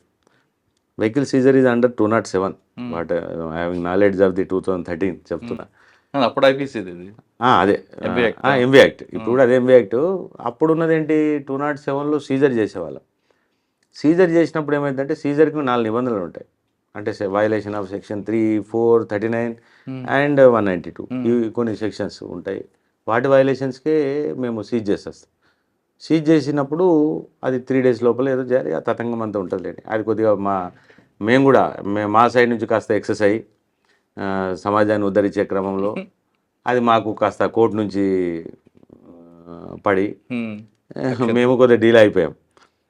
అంటే వెహికల్ సీజరు చేసినప్పుడు నిబంధనలు నాకు తెలిసి 448 మోటార్ వెహికల్ రూల్ పొజిషన్ అది కానీ వెహికల్ సీజ్ చేసే అధికారం మీకు లేదు కదా. ఉంది. 207లో మాకు ఉంటుంది, ఇన్స్పెక్టర్ అండ్ అబోవ్ ఉంటుంది, ఎస్ఐకి ఉండదు, inspector and above vehicle seizure. అచ్చా సార్, ఈ టైంలో ఒక లేడీ మీకు బాగా ఇబ్బంది పెట్టింది కదా ప్యారడైజ్ దగ్గర తాగి. తాగి పెడతారు. పెట్టింది తాగి పెట్టింది. అంటే ఏమవుతుందంటే మీరు కెమెరాస్ పట్టుకొని ఉండేసరికి మా యాక్షన్ చాలా స్లో అవుతుంది, దాని వాళ్ళు అడ్వాంటేజ్ తీసుకుంటారు అంతే. అంతే అడ్వాంటేజ్. అచ్చా. ఇప్పుడు అందుకోసమే విరుగుడుగా సార్ ఇప్పుడు మేము అంటే గవర్నమెంట్ రిక్రూట్మెంట్స్ కూడా అంటే లేడీ ఆఫీసర్స్ని ఇంక్రీజ్ చేసింది. ఇక్కడ డ్రంక్ డ్రైవర్ లేడీస్ కూడా ఉంటారు. పెడతాం కదా, లేడీ ఆఫీసర్స్ ఉంటారు. అమ్మో లేడీ ఆఫీసర్స్ బాగా ఇరిటేషన్ చేస్తారు కదండి. చాలా irritation. ఎలా కంట్రోల్ చేస్తారు మరి? అంటే మీ పేషెంట్స్ ఎలా కంట్రోల్ చేస్తారు? పేషెంట్స్ అందుకోసం ఆ కంట్రోలింగ్ క్రమంలోనే మా బీపీ పెరుగుతుంది అంతే. మేము ఫ్రీగా రియాక్ట్ అయిపోతే మా బీపీ పెరగదు, డౌన్ అయింది. కంట్రోలింగ్ అనేది ఏంటంటే అంటే ఇక సిటిజన్ పెద్ద అఫెన్స్. పోలీసుల కన్నా ట్రాఫిక్ పోలీస్ పేషెంట్స్ ఎక్కువ ఉంటుంది. పేషెన్స్ నాకు అప్పుడు తక్కువే ఉండేది. పేషెన్స్ ఉంటుందని కాదు కానీ మన వాళ్ళు కానీ ఏంటంటే ఓపిక మెచ్చుకోవాలండి. ఓపిక చాలా అవసరం ఉంటుంది. రోడ్డు మీద నిల్చుంటాడు, హారన్ దుమ్ము ధూళి. అంటే అరెస్ట్ చేయొచ్చు మా వాళ్ళకి కూడా అంతా. ఇప్పుడు when that of the guy is violating the law and showing హుషారీ చూపిస్తానంటే అంత భరించాల్సిన అవసరం లేదు. ఇది we have every power under the motor vehicle act, అచ్చా. Under the IPC for the apprehension of that fellows. ఎవడైతే ఎక్కువ ఇప్పుడు మాకు Overreaction చేస్తాడో అని ఓవర్ యాక్షన్ చేస్తే మాకు అప్రహెన్షన్ అంటే అరెస్ట్ పవర్ ఉంది మోటార్ వెహికల్ యాక్ట్లో కూడా. అంటే అంతవరకు ఓకే, కానీ నేను అంటుంది ఏంటంటే వాళ్ళకి హెల్త్ ఇష్యూస్లు అన్నీ చాలా వస్తాయి ట్రాఫిక్. అవును వస్తాయి. నాకు కూడా కాస్త అప్పుడు ఈ ఆర్టీసీ బస్సెస్ ఉంటాయి కదా, ఈ హారన్ సిస్టమ్ ఉంటుంది కదా, వాడు కరెక్ట్ సిగ్నల్ మీద హారన్ కొడతాడు. అవును. ఆ హరన్ దెబ్బకు మా చెవులు గుయ్యం అనేది. తర్వాత ఈ సైలెన్సర్ చూస్తున్న పొగ అదంతా దుమ్ము ధూళి అసలు. అప్పుడు మేము ట్రాఫిక్లో పనిచేసిన అన్ని రోజులు నేను ఏసీ వాడలేకపోయాను కార్లో. మ్మ్. ఏసీ వేస్తే జలుబు అయిపోయేది. అచ్చా. అంటే పొల్యూషన్ ఈ పొల్యూటెడ్కి బాడీ అలవాటు అయి ఉంటుంది కాబట్టి అప్పుడు మనం కూల్గా ఏసీలో కూర్చుంటే నడవకపోయేది. అచ్చా. కానీ చాలా సాటిస్ఫాక్షన్ ఉండేదండి ట్రాఫిక్. అంటే సార్ సివి ఆనంద్ సార్ ఒక మాట అన్నారు, మనం ఎక్కడ పని చేసామని కాదు, పోయిన తర్వాత మనం అక్కడ ఏం చేసి వచ్చాము అన్నది సాటిస్ఫాక్షన్ ఉంటుంది. నిజంగా అది నేను Patny circle, clock tower circle development, Patny circle అంతా మేము ఒంటి చేత్తో మేము చేసింది అది ట్రాఫిక్ వల్ల. ప్యాట్నీ సర్కిల్ డెవలప్ చేసాము అంతా. అసలు చిన్నగా ఉండేది ఆ ప్యాట్నీ నుంచి మనం టువార్డ్స్ క్లాక్ టవర్ నుంచి టువార్డ్ ప్యారడైజ్ పోవాలంటే 25 feet రోడ్ అది. ఇప్పుడు ఎంత ఉన్నందులో ఇంజనీరింగ్ డిపార్ట్మెంట్ కదా, మీది కాదు కదండి. మా దాంట్లో ఇంజనీరింగ్ ఉంటుంది. మేము ఉండి నిలబడి పీకిచ్చాం. అచ్చా అచ్చా. అప్పుడు ఇలానే మీరు అన్న డైలాగే సేమ్ జిహెచ్ఎంసీ ఎవరి రోడ్ అది, జిహెచ్ఎంసీ ఎవరైతే రోడ్ మనకి ఇస్తుందో ఆ road pertains to the nothing but traffic. Traffic officer వాడి రోడ్లుగా నా రోడ్ అని ఫీల్ అయితే కదా నాకు దాని మీద అధికారం వచ్చేది. అక్కడ ఇప్పుడు చందన బ్రదర్స్ అని అప్పుడు అది ఉంది కదా, అది అప్పుడు వాడు బిల్డింగ్ పర్మిషన్ తీసుకున్నాడు కట్టేది. ఇప్పుడు అది కొత్త కాంప్లెక్స్ అయిపోయింది. పర్మిషన్ తీసుకున్న దగ్గర ఆ రోడ్ కటింగ్ చేసి మార్క్ పెట్టి వాళ్ళకి పర్మిషన్ ఇస్తాం. జిహెచ్ఎంసీ ఇప్పుడు ఒక 10 floorలో 5 floorలో పర్మిషన్ తీసుకున్నాడంటే ఆ రోడ్ కటింగ్, కొత్త కటింగ్ అనేది ఇప్పుడు 100 feet రోడ్డు, 100 feet రోడ్డుకి ఎగ్జిస్టింగ్ రోడ్ 25 feet ఉందంటే 25 రోడ్ కట్ చేసుకొని తర్వాత అక్కడ నుంచి సెట్ బ్యాక్స్ తీసుకొని జిహెచ్ఎంసీ వాళ్ళు పర్మిషన్ ఇస్తారు. ఆ పర్మిషన్ ఇచ్చారంటే అర్థం ఏంటి, ఆ 25 feet pertains to the traffic. అవును, మీకు ఇవ్వాలి, మాకు ఇవ్వాలి. అది మేము లాక్కునే వాళ్ళం అప్పుడు నేను ఉన్నప్పుడైతే. పోయి ఎక్కడెక్కడ ఎవడైతే కొత్త బిల్డింగ్లు కడుతున్నా అని చూసుకుంటూ వెళ్ళేవాడిని. కొత్త బిల్డింగ్ కడితే ఆ ఎదురుగా నిలబడి ఆ 25 feet గొలుసుకొని రోడ్ తీసుకునేవాడిని. తీసుకొని ఆ రోడ్ వేయించి జిహెచ్ఎంసీ వాళ్ళతో రోడ్ యూజ్ చేసాం. చాలా మటుకు ఏం చేస్తారు, ఇది పట్టించుకోకుండా వాడు బిల్డింగ్ అంతా అయిపోయి 5 ఏళ్ళు కట్టుకుంటూ కూర్చొని 5 ఏళ్ళ తర్వాత అటు ఇటు చూసి ఎవడు పట్టించుకోకపోతే మళ్ళీ దాని మీద పూల కొండలు పెట్టి దానికి అది ఇది అడ్డం పెట్టి ఇప్పటికీ ఇంకా వాళ్ళే వాడుకుంటున్నారు. అవన్నీ ట్రాఫిక్లో మనం సెక్యూర్ చేసుకోగలిగితే we can somewhat run the road in a good way.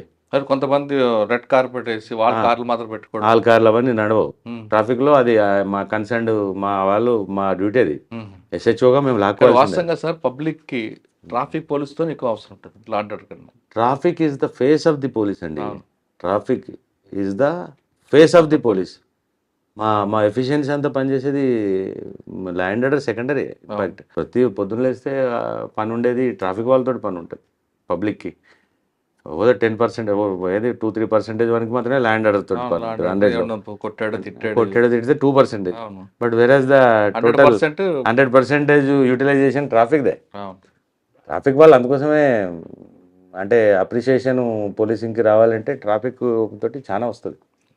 Sir traffic దగ్గరికి వచ్చారు. ట్రాఫిక్ తర్వాత మళ్ళీ టాస్క్ ఫోర్స్ వెళ్ళా. అప్పుడెవరు? అప్పుడు రమేష్ చేశారు ఉండే. ఆహా. ఒక 1 year చేశాను. 1 year తర్వాత మళ్ళీ ఎస్ఆర్ నగర్ వెళ్ళాను. ఓకే. అక్కడ ఎంతకాలం? 2014 2 years. అక్కడేం గుర్తుందా మంచి కేసులు? ఎస్ఆర్ నగర్ అనేది ఒక మినీ ఇండియా అండి. అది మినీ ఇండియా. ఎక్కువగా లాడ్జిలు, అంటే hostels, main hostels almost 1000 hostel ఉండేవి అప్పుడు. అసలు ఎలాగండి దాన్ని కంట్రోల్ చేయడం? అది హాస్టల్స్ చాలా టఫ్ అండి, చాలా అంటే చాలా టఫ్. అది 1000 మంది ఎవడో వస్తాడు, ఎవడో పోతా ఉంటాడు. దానికోసము ఉన్నంతలో ఏదో అప్పుడు మీటింగ్లు పెట్టి వాళ్ళకి ఏదో సీసీ కెమెరాస్ పెట్టి రికార్డ్స్ పెట్టి ఆధార్ కార్డులు తీసుకోవాలని అదేదని తిప్పలు పడేది. కానీ ఆ ఫ్లోటింగ్ పాపులేషనే ఒక అరౌండ్ 50,000 నుంచి 70,000 ఉండేది స్టూడెంట్స్. అక్కడ January 1st ఉంటుంది అద్భుతంగా. December 31st నైట్ పిల్లలంతా రోడ్ల మీదకి వస్తారు. హారిబుల్ ఉంటుంది అక్కడ.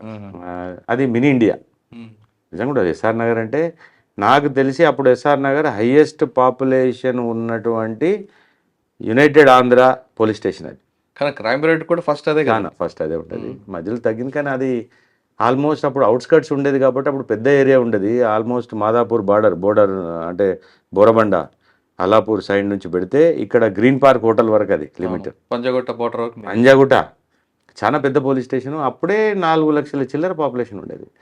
నాకు అప్పుడు ఎలక్షన్స్ నేను చేశాను అక్కడ 300 బూత్లు, 300 బూత్స్. ఇప్పుడు నార్సింగి నా డివిజన్ అంతా కలిపితే 200 లేవు, 200 బూత్స్ లేవు. అప్పుడు ఓన్లీ ఒక పోలీస్ స్టేషన్ 300 బూత్లు ఉన్న పోలీస్ స్టేషన్. అంటే 2 సంవత్సరాలు కంప్లీట్ చేశారు అక్కడ? చేయలేదు, చాలా కష్టంగా చేశాను.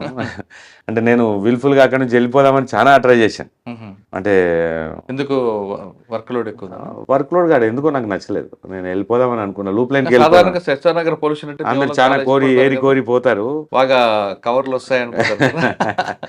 పోయారు. కానీ నాకు ఎందుకో మొదటి నుంచి అది నాకు అప్పుడు అనురాగ్ శర్మ సార్ నాకు ఎస్ఆర్ఆర్ పోస్టింగ్ ఇచ్చారు. నేను సార్కి ఇమీడియట్గా 2వ రోజు పోయి అడిగా, సార్ నాకు చిన్న పోలీస్ స్టేషన్ ఏదైనా మాంకాలి ఆ మార్కెట్ లాంటి చిన్న పోలీస్ స్టేషన్ ఇవ్వండి, అది చాలా పెద్ద పోలీస్ స్టేషన్ సార్ అని అంటే, లేదురా నువ్వు అక్కడికి వెళ్ళి అక్కడే పని చేయన్నాడు. అప్పుడు ఆఫీసర్లు ఒకసారి పోస్టింగ్ ఇస్తే వెనకకి తగ్గేవాళ్ళు కాదు. ఇంకా తప్పదనుకుని వచ్చి చేశాను. తర్వాత అప్పుడు మళ్ళీ మహేందర్ రెడ్డి సార్ వచ్చినాక మళ్ళీ వేరే లెవెల్లో ట్రై చేశాను. నేను ఎస్ఆర్ నగర్ నుంచి వెళ్ళిపోవాలి లూప్ లైన్కి, జిహెచ్ఎంసీ విజిలెన్స్ కోసం అని విజిలెన్స్ చేయించుకున్నాను నేను. అప్పుడు అక్కడ నా సీనియర్ సత్యనారాయణ సార్ అప్పుడు జిహెచ్ఎంసీ విజిలెన్స్లో చేశారు. మంచి మిత్రుడు కాబట్టి అప్పుడప్పుడు వెళ్ళేవాడిని. కంఫర్ట్ అనిపించింది. అది చాంబర్ గట్రా బాగానే ఉండేది. ఇదేదో బెటర్ ఉన్నట్టుంది విజిలెన్స్, ఈ ల్యాండ్ ఆర్డర్ ఎక్కడ అని చెప్పేసి వెళ్ళిపోదామని చాలా ట్రై చేయాల్సి వచ్చింది. పోయేందుకు నేను పోస్టింగ్ కోసం కాదు, ఎస్ఆర్ నగర్ నుంచి బయటపడాలి అని అంటే ఒక 1 year సీరియస్గా ఎఫర్ట్ చేస్తే తప్ప మహేందర్ రెడ్డి సార్ నన్ను వదలలేదు. సార్ ఆఖరికి కోపం చేసి తిట్టి, నీకు చాలా ఎక్కువ అలవాటు అయిపోయింది లూప్ లైన్, ఎప్పుడు నువ్వంటే లూప్ లైన్ అంటున్నావు అని చెప్పేసి, లేదు సార్ కంపల్సరీ నేను పోతాను సార్ అని గొడవ చేసుకుని బయటపడ్డా. ఎస్ఆర్ నగర్ కూడా పెద్ద పోలీస్ స్టేషను, అన్ని మతాలు అక్కడ ఏముంది, మినీ ఇండియా. సిక్ కమ్యూనిటీ పెద్దగా ఉంటుంది. లోకల్ తెలంగాణైట్స్, ఆంధ్ర, ముస్లిమ్స్, సుల్తాన్ నగర్, ఎర్రగడ్డ అదంతా ముస్లిమ్స్. చాలా అన్ని బాగుంటాయి కానీ అక్కడ ఒకటే హాస్టల్ నుంచి డబ్బులు వస్తాయి అనేది ఎక్కువ వెళ్తుంటారు చాలా మంది. డబ్బులు వస్తాయి సార్, డబ్బులు తీసుకోవాలనుకున్నాడు ఎక్కడైనా వస్తాయి. మీకు ఇంకొకటి చెప్తున్నాను పోలీసులో ఫ్యాక్టర్, తీసుకోను అన్నోడికి ఎక్కడ రాదు. సాధగానోడికి అంటే అంటారు చూడండి, ఆడు వేడున్న ఇప్పుడు తైలంబు తీయవచ్చు అనే టైపులో వాడు తీయాలనుకున్నాడు ఎక్కడ చేసి కమాటిపుర కాలపత్తాలు కూడా సంపాదించిన వాళ్ళు ఉంటారు. కాస్త ఏమంటారు షాన్కి వాల్యూ ఇస్తే రాదు, ఎక్కడ ఉన్నా రాదు. వాల్యూ ఎక్కువ, హ్యూమన్ వాల్యూస్, మనం పనిచేసిపోయిన దగ్గర మనకున్న విలువ ఏంటి అన్న దాన్ని బట్టి ఆధారపడి ఉంటుంది. ఎస్ఆర్ నగర్ తర్వాత అండి? ఎస్ఆర్ నగర్ తర్వాత అదే జిహెచ్ఎంసీ విజిలెన్స్కి వచ్చాను. ఓకే. అక్కడ ఆడ ఆల్మోస్ట్ 1 year 8 months. ఆ క్రమంలో నాకు ఆ జిహెచ్ఎంసీ విజిలెన్స్ కూడా ఒక గుడ్ ఎక్స్పీరియన్స్. మంచి అంటే మున్సిపాలిటీ వాళ్ళు ఏం పని చేయరు, ఏదో అని మనం అన్ని ఎప్పుడైనా తిట్టాడు మున్సిపాలిటీలో పని చేస్తున్నావు అని అంటారు కదా, పోలీసులో పని చేస్తున్నావు మున్సిపాలిటీలో పని చేస్తున్నావు అంటాం.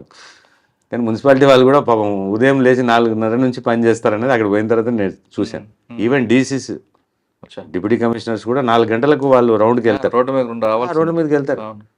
అక్కడ ఎంత ఫోర్స్ ఎంత అది 1000 ఫోర్స్ ఉంటుంది. ఆల్మోస్ట్ 12,000 మంది ఉదయం లేస్తేనే పారిశుద్ధ్య కార్మికులు రోడ్డు మీదకి వస్తే వాళ్ళని సూపర్వైజ్ చేసే ఎస్ఎఫ్ఏలు, వాళ్ళ మీద ఏఈలు, వాళ్ళ మీద డీసీలు చేస్తారు. కానీ అక్కడ బదనాం కారణం ఏంటంటే జిహెచ్ఎంసీలో మెయిన్గా ఈ టౌన్ ప్లానింగ్ వింగ్. ఆ టౌన్ ప్లానింగ్ వింగ్ కూడా ఏంటంటే వాళ్ళకి అక్కడ పెద్దగా మిషనరీ ఉండదు. మేము చూసాం కదా, టౌన్ ప్లానింగ్ మొత్తం జోన్కి అంతా కలిపి ఒక ఆఫీసర్ ఉంటాడు, AC assistant commissioner of town planning. వాళ్ళు ఎంత ఉంటారు, 2-3 ఉంటారు. వాళ్ళు 4-5 కలిసి మొత్తం కలిపి జోన్ ఉద్ధరించడం అన్నది జస్ట్ ఇంపాసిబుల్. వాళ్ళు కూడా అక్కడ కరప్షన్ ఎందుకు అవకాశం ఎందుకు ఉంటుంది అంటే వీడు వీడు వీడు తప్పు చేస్తాడు కాబట్టి. వీడు ఏం చేస్తాడు, వీడు ఒక ఫ్లోర్ వాడుకొని 4 ఫ్లోర్లు వేస్తుంటాడు. 60 గజాలలో 6 ఫ్లోర్లు వేస్తుంటే ఇంకేమంటాడు వీడు. వీడు కూడా ఏం చేస్తాడంటే వీళ్ళు పోయిన వాళ్ళు ఎక్కడైతే నడుస్తుందో అక్కడ నడిపిస్తారు, ఎక్కడైతే నడవదో అక్కడ నడిపారు పాపం వీళ్ళు. పోరు ఎక్కడైతే నడవదో వాళ్ళు అక్కడ రిటర్న్ వచ్చేస్తారు. అన్నిటి దగ్గర కరప్షన్ ఏమి ఉంటుంది, కరప్షన్ అన్ని దగ్గర ఏమి ఉండదు. ఆయన ఏం తీసుకుని వస్తారు అంతే, తీసుకున్న దగ్గర అమికబుల్ వేలో నడిపించుకుంటుంటారు. రియల్గా హైడ్రా అనేది చాలా అసలు రిక్వైర్డ్ టు ది హైదరాబాద్. ప్రజలకు ఒక చట్టము, టౌన్ ప్లానింగ్ యాక్ట్ ఉంది, ఒక జిహెచ్ఎంసీ అనేది మర్చిపోయారు అందరూ, మున్సిపాలిటీస్ మర్చిపోయారు. వాడు ఇంక ఉల్టా వాడు ఏడిపోయేముంటుందంటే నన్ను కట్టుకొనియట్లేదు అంటాడు. వీడు తీసుకునే పర్మిషన్ ఎంత, వీడు కడుతుంది ఎంత. 50 గజాలలో 6 ఫ్లోర్లు కడుతుంటే మా దగ్గర ఇప్పుడు ఎస్ఆర్ఆర్లో బాపు నగర్ అని ఉంటుంది. 50 గజాల్లో 5 ఫ్లోర్లు 6 ఫ్లోర్లు బిల్డింగ్లు ఉంటాయి అక్కడ. ఎంత అన్యాయం ఇది. అందులో ఏమన్నా ఫైర్ యాక్సిడెంట్ అయితే కనీసం ఎంట్రీ కూడా కొట్టలేము మన లోపలికి. సెట్ బ్యాక్ ఉండదు కదా, ఏముండదు అందులో. 40 feet రోడ్లు అవి. 40 feet కాదు, 40 feet ఎక్కడిది, 7-8 ఫీట్లు ఉంటాయి. బా మీరు గట్టిగా మోటార్ సైకిల్ పోతుంది లోపలికి, అంతే, కారు కూడా పోదు అక్కడ. అయినా వాడు అక్కడ నా రైట్ అంటాడు, నేను 10 ఫ్లోర్లు ఉన్నా అంటాడు, 10 ఫ్లోర్లు కడతా అంటాడు. కాబట్టి Hydraa is really required for the today's society. కానీ అది మధ్యలో కొద్దిగా మీ వాళ్ళు బాగా బదనాం చేశారు. కానీ నిజం కూడా అంటే పేదవాళ్ళు బదనాం చేయలేదు కానీ అంటే స్టార్టింగ్ లో ఒక అనుమానం ఉంది, కానీ ప్రెసెంట్ అయితే అది హైడ్రా రియల్లీ రిక్వైర్డ్. అది నేను కూడా చెప్తున్నా, మా పోలీస్ వాళ్ళుగా అయితేనే చేస్తారు హైడ్రా జాబ్. మళ్ళీ అది వేరే మీరు టౌన్ ప్లానింగ్కు మళ్ళీ వేరే అధికారులకు అప్పచెప్తే పోయా. అంటే ఎవరున్నా పోలీస్ ఆఫీసర్ తోటే పాసిబుల్ అయ్యేటటువంటి ఉద్యోగం హైడ్రా. అంటే మేము రఫ్గా చేస్తామని కాదు, అది రిక్వైర్డ్ కూడా. మీరు అదే జాబ్ చేయండి, టౌన్ ప్లానింగ్ వాళ్ళకి ఇవ్వండి, పాపం చేయలేరు, పారిపోతారు. అంటే మీ ట్రైనింగ్ వేరు అన్నీ ఉంటాయి కదా. అన్నీ ఉంటాయి, మాకు తట్టుకునే తత్వం ఉంటుంది. నిజం, ఇప్పుడు మంచి ఫోర్స్ ఇచ్చారు అక్కడ. సార్ అక్కడ నుండి విజిలెన్స్ నుంచి ప్రమోషన్ వచ్చిందా? విజిలెన్స్ నుంచి లేదు, నార్సింగ్ వచ్చానండి. ఓకే, విజిలెన్స్ నుంచి నార్సింగ్ కూడా ఎందుకు వచ్చానంటే మళ్ళీ సేమ్ రెసిడెన్స్. అప్పుడు మా అబ్బాయి ఇక్కడ సిబిఐటికి జాయిన్ అయ్యాడు. ఆయన కోసం వచ్చారా? నిజమే, అందుకోసం సిబిఐటిలో జాయిన్ అయ్యాడు. వాడికి చాలా లాంగ్ అవుతుంది. అప్పుడు సజ్జనార్ గారు సాండేలే సార్, సందీప్ సాండేలే సార్ అండి. నర్సింగ్లో ఎంతకాలం పనిచేస్తారు? Almost 3 years, 2.5 years. మీరు అప్పుడు సందీప్ సాండేలే గారు, తర్వాత స్టీఫెన్ రవీందర్ గారు, సజ్జనార్ సార్, సజ్జనార్ సార్. ఏం నేర్చుకున్నారు ముగ్గురు దగ్గర? ఏం గుర్తుండే మంచి కేసులు? చాలా ఉందండి. Narsing growing area, good people, public చాలా మంచి వాళ్ళు ఇక్కడ నార్సింగ్ మట్టుకునే చెప్పి. కానీ ఎక్కువ ల్యాండ్ డిస్ప్యూట్స్ ఉంటే డబ్బులు వస్తాయి అంటారు కదా. ల్యాండ్ డిస్ప్యూట్స్లో డబ్బులు నేను అదే చెప్పా, కాలపత్రాలు కూడా వస్తాయి, కమాటిపురాలు కూడా వస్తాయి. డబ్బులు రావడం రాకపోవడం అనేది పాయింట్ కాదు. ఇక్కడ ఏంటంటే ల్యాండ్ డిస్ప్యూట్స్ ఉన్నాయి. అప్పటికే ఆల్మోస్ట్ రైజింగ్లో ఉండే, కానీ పొజిషన్ చేంజ్ చేయడానికి అప్పుడు ఉన్న ఆఫీసర్లు ఎవరు ఒప్పుకోలేదు. మేము కూడా టఫ్గా ఉండేది. సందీప్ సాండేలే సార్ కానీ, ఈవెన్ ఎవరైనా కానివ్వండి. అప్పుడు తర్వాత ఎవరున్నారు సార్ కదా పొజిషన్, మహేందర్ రెడ్డి సార్ అప్పుడు డీజీ ఉండేది. మహేందర్ రెడ్డి సార్ డీజీ ఉన్న రోజులు తెలుసు కదా, మానిటరింగ్ సూపర్ డూపర్ మానిటరింగ్ ఉండేది. అది ఒక రకంగా మంచిదే. పొజిషన్స్ని ఎట్టి పరిస్థితులలో మార్చేందుకు మా పాత్ర ఏముండదు, రెవెన్యూది. పొజిషన్ వేకెట్ చేయడం కూడా మీ డ్యూటీ కాదు. అందుకోసం చెప్తున్నా, మా పాత్ర ఎక్కడ మేము బదనాం అయ్యేది. మిగతా రెవెన్యూ యాంగిల్, జ్యుడిషియరీ యాంగిల్ వాళ్ళు చూసుకుంటారు. అది 10 ఏళ్ళు పడుతుందా, 20 ఏళ్ళు పడుతుందా, దాని మీద విమర్శ ఏముందా ఆ డిపార్ట్మెంట్లకు ఉంటుంది. అది మాకు సంబంధం లేని సబ్జెక్టు. ఏం సంబంధం లేకున్నా పోలీసు వాడు జిందా తిలస్మస్ లాగా కనబడతాడు పబ్లిక్కి. వాడు రెవెన్యూ మ్యాటర్ మా దగ్గరికి వస్తాడు, జ్యుడిషియరీ మ్యాటర్ మా దగ్గరికి వస్తాడు, కన్జ్యూమర్ ఫోరం మా దగ్గరికి వస్తాడు, లాస్ట్ కరెంట్ పోయిన మీ దగ్గరికి వస్తాడు. నిజంగానే వస్తాడు. ఒక దగ్గర పాము కరిస్తే మా దగ్గర తీసుకొచ్చాడు, బాడీని హాస్పిటల్ తీసుకెళ్ళి. అంటే అలా వస్తారు పబ్లిక్. అది మరి నిజంగా మన మీద ఉన్న మంచి ఇంప్రెషనా లేకపోతే మంచి ప్రశ్న. లేదంటే కరెంట్ పోతే పోలీస్ అంటాడు, ఎందుకు పాము కరిస్తే పోలీస్ అంటాడు. ఇంత తిట్టుకున్నా మా మీదనే ఫైనల్గా డిపెండ్ అవుతారు. రావాల్సిందే. ఈవెన్ ఈ పొజిషన్స్, ఈ రెవెన్యూ చట్టాలు, ఈ ఈవెన్ జుడిషియరీ, సివిల్ లాస్ అన్నిటికీ మా దగ్గరికి ఎందుకు వస్తారు? మేము 100 చెప్పినా పోడాడు. అవును. పైరవ్ చేసుకుని కరెంట్ ఎందుకు పోయిన మళ్ళీ రిజల్ట్ వస్తాడు ఎందుకు ఇక్కడ? వస్తాడంటే మీరు చెప్తే కరెంట్ వాడు వస్తాడు కదా అప్పుడు. వస్తాడని అదే లేదు కరెంట్ గా డైరెక్ట్ ఫోన్ చేసుకోండి తర్వాత ఇస్తా అంటాడు. తర్వాత ఈవెన్ ఈ రెవెన్యూ చట్టాలు కూడా, రెవెన్యూ చట్టాలు చాలా చాలా చాలా చాలా టిపికల్ టైప్ ఆఫ్ చట్టాలు ఉన్నాయి. 3 సంవత్సరాలు నర్సింగ్ కంప్లీట్ చేశారా? లేదు 2 years 7 తర్వాత? months చేశాను. తర్వాత ఇక్కడ నుంచి సైబర్ క్రైమ్ వెళ్ళాను. ఓకే. సైబర్ క్రైమ్లో కొన్ని రోజులు చేసిన తర్వాత మళ్ళీ హైదరాబాద్ సిటీ వెళ్ళాను. మళ్ళీ హైదరాబాద్ సిటీలో లూప్ లైన్ అసెంబ్లీలో కావాలని ఏరుకోరి అసెంబ్లీ పోస్టింగ్ చేయించుకొని వెళ్ళాను. అసెంబ్లీలో కాస్త రిలాక్స్ ఉంటుంది. అసెంబ్లీలో ఆల్మోస్ట్ 1 year చేశాను. అచ్చా. ఓకే. అక్కడ నుంచి మళ్ళీ ప్రమోషన్ తీసుకొని మళ్ళీ హెచ్ఎండిఏ విజిలెన్స్ వెళ్ళాను. అంటే loop line to loop line HMDA vigilance వెళ్ళాను. హెచ్ఎండిఏ విజిలెన్స్ వెళ్ళి అక్కడ ఆల్మోస్ట్ 1.5 year ఓకే చేశాను. హెచ్ఎండిఏ విజిలెన్స్లో ఏం పవర్స్ ఉండయండి అక్కడ. HMDA only for the enforcement agency, that is. అక్కడ విజిలెన్స్ పవర్స్ ఏముండవు. దాని మీద ఆ విమర్శ కూడా ఉంది. బహుశా ఇవాళ కూడా ఏదో పేపర్లో కూడా వచ్చినట్టు హెచ్ఎండిఏ. అక్కడ ఓన్లీ ఎన్ఫోర్స్మెంట్ మీన్స్ హెచ్ఎండిఏకి సంబంధించిన ల్యాండ్స్ కానీ, వాళ్ళు ఏమన్నా ఇంప్లిమెంట్ చేస్తుంటే వాళ్ళ ఆఫీసర్స్ని ప్రొటెక్ట్ చేయడం కానీ, అది మెయిన్గా హెచ్ఎండిఏ ల్యాండ్స్ చాలా ఉంటాయి, వాటి ప్రొటెక్షన్ ఉండేది. దాని మీద హెచ్ఎండిఏ కూడా మంచి అంటే ఇన్ఫ్రాస్ట్రక్చర్ బాగుంటుంది, ఫెసిలిటీస్ ఉంటాయి. చేసాం, బాగానే చేసాం. అక్కడ నుండి వచ్చారు. అక్కడ నుంచి మళ్ళీ నార్సింగి డివిజన్ కొత్తగా అయింది. కొత్తగా అయితే మిత్రులు అడిగారు, మరి నువ్వు వస్తారా అని. నార్సింగి అంటే నాకు ఆల్రెడీ పాత ఎక్స్పీరియన్స్ ఉంది కాబట్టి వస్తానని చెప్పాను. మళ్ళీ బ్యాక్ ఈ first ACP for this Narsingi division. కానీ 5 నెలలు పనిచేస్తారు కదా. 5 నెలలు పనిచేసి అప్పుడు ఎలక్షన్ నిబంధన, ఎలక్షన్ కోడ్ కింద అప్పుడు ఏమని అన్నారంటే, అంతకు ముందు టెన్యూర్లో చేసి ఉండొద్దు ఇక్కడ. అంటే అంతకుముందు నేను ఇన్స్పెక్టర్గా ఇదే నార్సింగిలో ఎమ్మెల్యే ఎలక్షన్స్, అప్పుడు ఎంపీ ఎలక్షన్స్ చేశాను కాబట్టి ఆ నిబంధన అడ్డమవుతుందని చెప్పి తీయాల్సి వస్తుంది అని అంటే, హ్యాపీ తీయండి నేను వెళ్ళిపోతాను, బెటర్. మళ్ళీ లూప్ లైన్ అగైన్ మన ఎలక్ట్రిసిటీ విజిలెన్స్ వెళ్ళాను. మళ్ళీ ఎలక్ట్రిసిటీ విజిలెన్స్ వెళ్ళే క్రమంలో అప్పుడేమన్నారంటే, ఎలక్షన్ అయిపోయిన తర్వాత అని ఈ నిబంధన అడ్డం ఉంటుందేమో అని అనుకున్నారు. కానీ ఆ నిబంధన ఎందుకో మళ్ళీ నెక్స్ట్లో ఇంప్లిమెంట్ చేయలే వాళ్ళు. Okay, what ever it may be, I went back. అంటే మళ్ళీ లూప్ లైన్ ఎలక్ట్రిసిటీ విజిలెన్స్ చేశాను. ఎలక్ట్రిసిటీ విజిలెన్స్ చేసిన తర్వాత మళ్ళీ బ్యాక్ నార్సింగ్ ఇచ్చారు. మళ్ళీ బ్యాక్ నార్సింగ్ వచ్చారు. సార్ నార్సింగ్ వచ్చేసరికి ఇది పెద్ద హెవీ పొల్యూషన్ కనిపిస్తుంది. హై ప్రొఫైల్ కేసులన్నీ ఇక్కడే కనిపిస్తుంటాయి. అంటే నార్సింగి డివిజన్లో నార్సింగి అండ్ మోకిలా అండ్ శంకర్పల్లి 3 కలిసి కొత్త డివిజన్ ఏర్పాటు చేశారు. ఇది టిపికల్ డివిజన్. నార్సింగి ఏమో కొంత పాతకాలంలో ఇది 9-11 విలేజ్ల పోలీస్ స్టేషన్. ఇది మెట్రో అయిపోయింది ఇప్పుడు ఆల్మోస్ట్. ఇది పార్ట్ ఆఫ్ సిటీ పోలీసింగ్లో భాగం అయిపోయింది. సిటీ పోలీస్ టైపు అలవాటయ్యారు పబ్లిక్ కూడా. Village atmosphere, city policing atmosphere చాలా డిఫరెన్స్ ఉంది. అక్కడేమో లా ప్రివేల్ అవుతుంది, ఆఫీసర్ ఎవరు అన్నది సంబంధం ఉండదు, ఎవరున్నా లా నడుస్తూ ఉంటుంది. ఇక్కడ మనిషికి ఇంపార్టెంట్ ఉంటుంది, ఆఫీసర్ ఎవరు అన్నది ఆ ఫేస్ వాల్యూ చాలా ఇంపార్టెంట్ ఉంటుంది. అంటే సరిగ్గా ఉన్న ఆఫీసర్ ఉండుంటే మ్యాక్సిమం సమస్యలు అంటే కొంత కంట్రోలింగ్ కానీ దేనికి కానీ ఉపయోగపడతాయి. ఈ విలేజ్ అట్మాస్ఫియర్ ఉంటుంది కొద్దిగా. Narsingi is now converted into the complete metro type policing. Shankarpally, Mokila ఇంకా స్టిల్ కంప్లీట్లీ విలేజ్ అట్మాస్ఫియర్ ఉంటుంది, రూరల్ అట్మాస్ఫియర్ ఉంటుంది. ఇక్కడ ప్రాబ్లం అంతా ఏంటంటే మాకు ఫోర్స్ చాలా తక్కువ ఉంటుంది.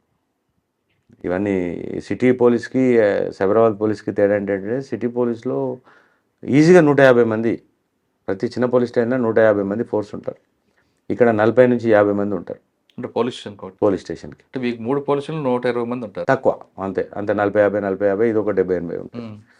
ఈ పోలీసింగ్ ఇక్కడ పెరుగుతున్న ఈ ప్రజానీకానికి, పెరుగుతున్నటువంటి హ్యాబిటేషన్కి, క్రైమ్కి చాలా చూస్తూనే మార్పు కనబడుతుంది. 2017లో నేను ఇక్కడ ఇన్స్పెక్టర్ చేసినప్పటికీ ఇప్పటికి చాలా తేడా ఉంది.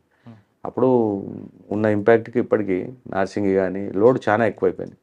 మా ఆఫీసర్స్ పర్టికులర్గా ఇన్స్పెక్టర్స్ అంటే ఎస్ఐస్ చాలా అంటే భారాన్ని మోస్తున్నారు, ఎక్కువ ఎఫెక్ట్.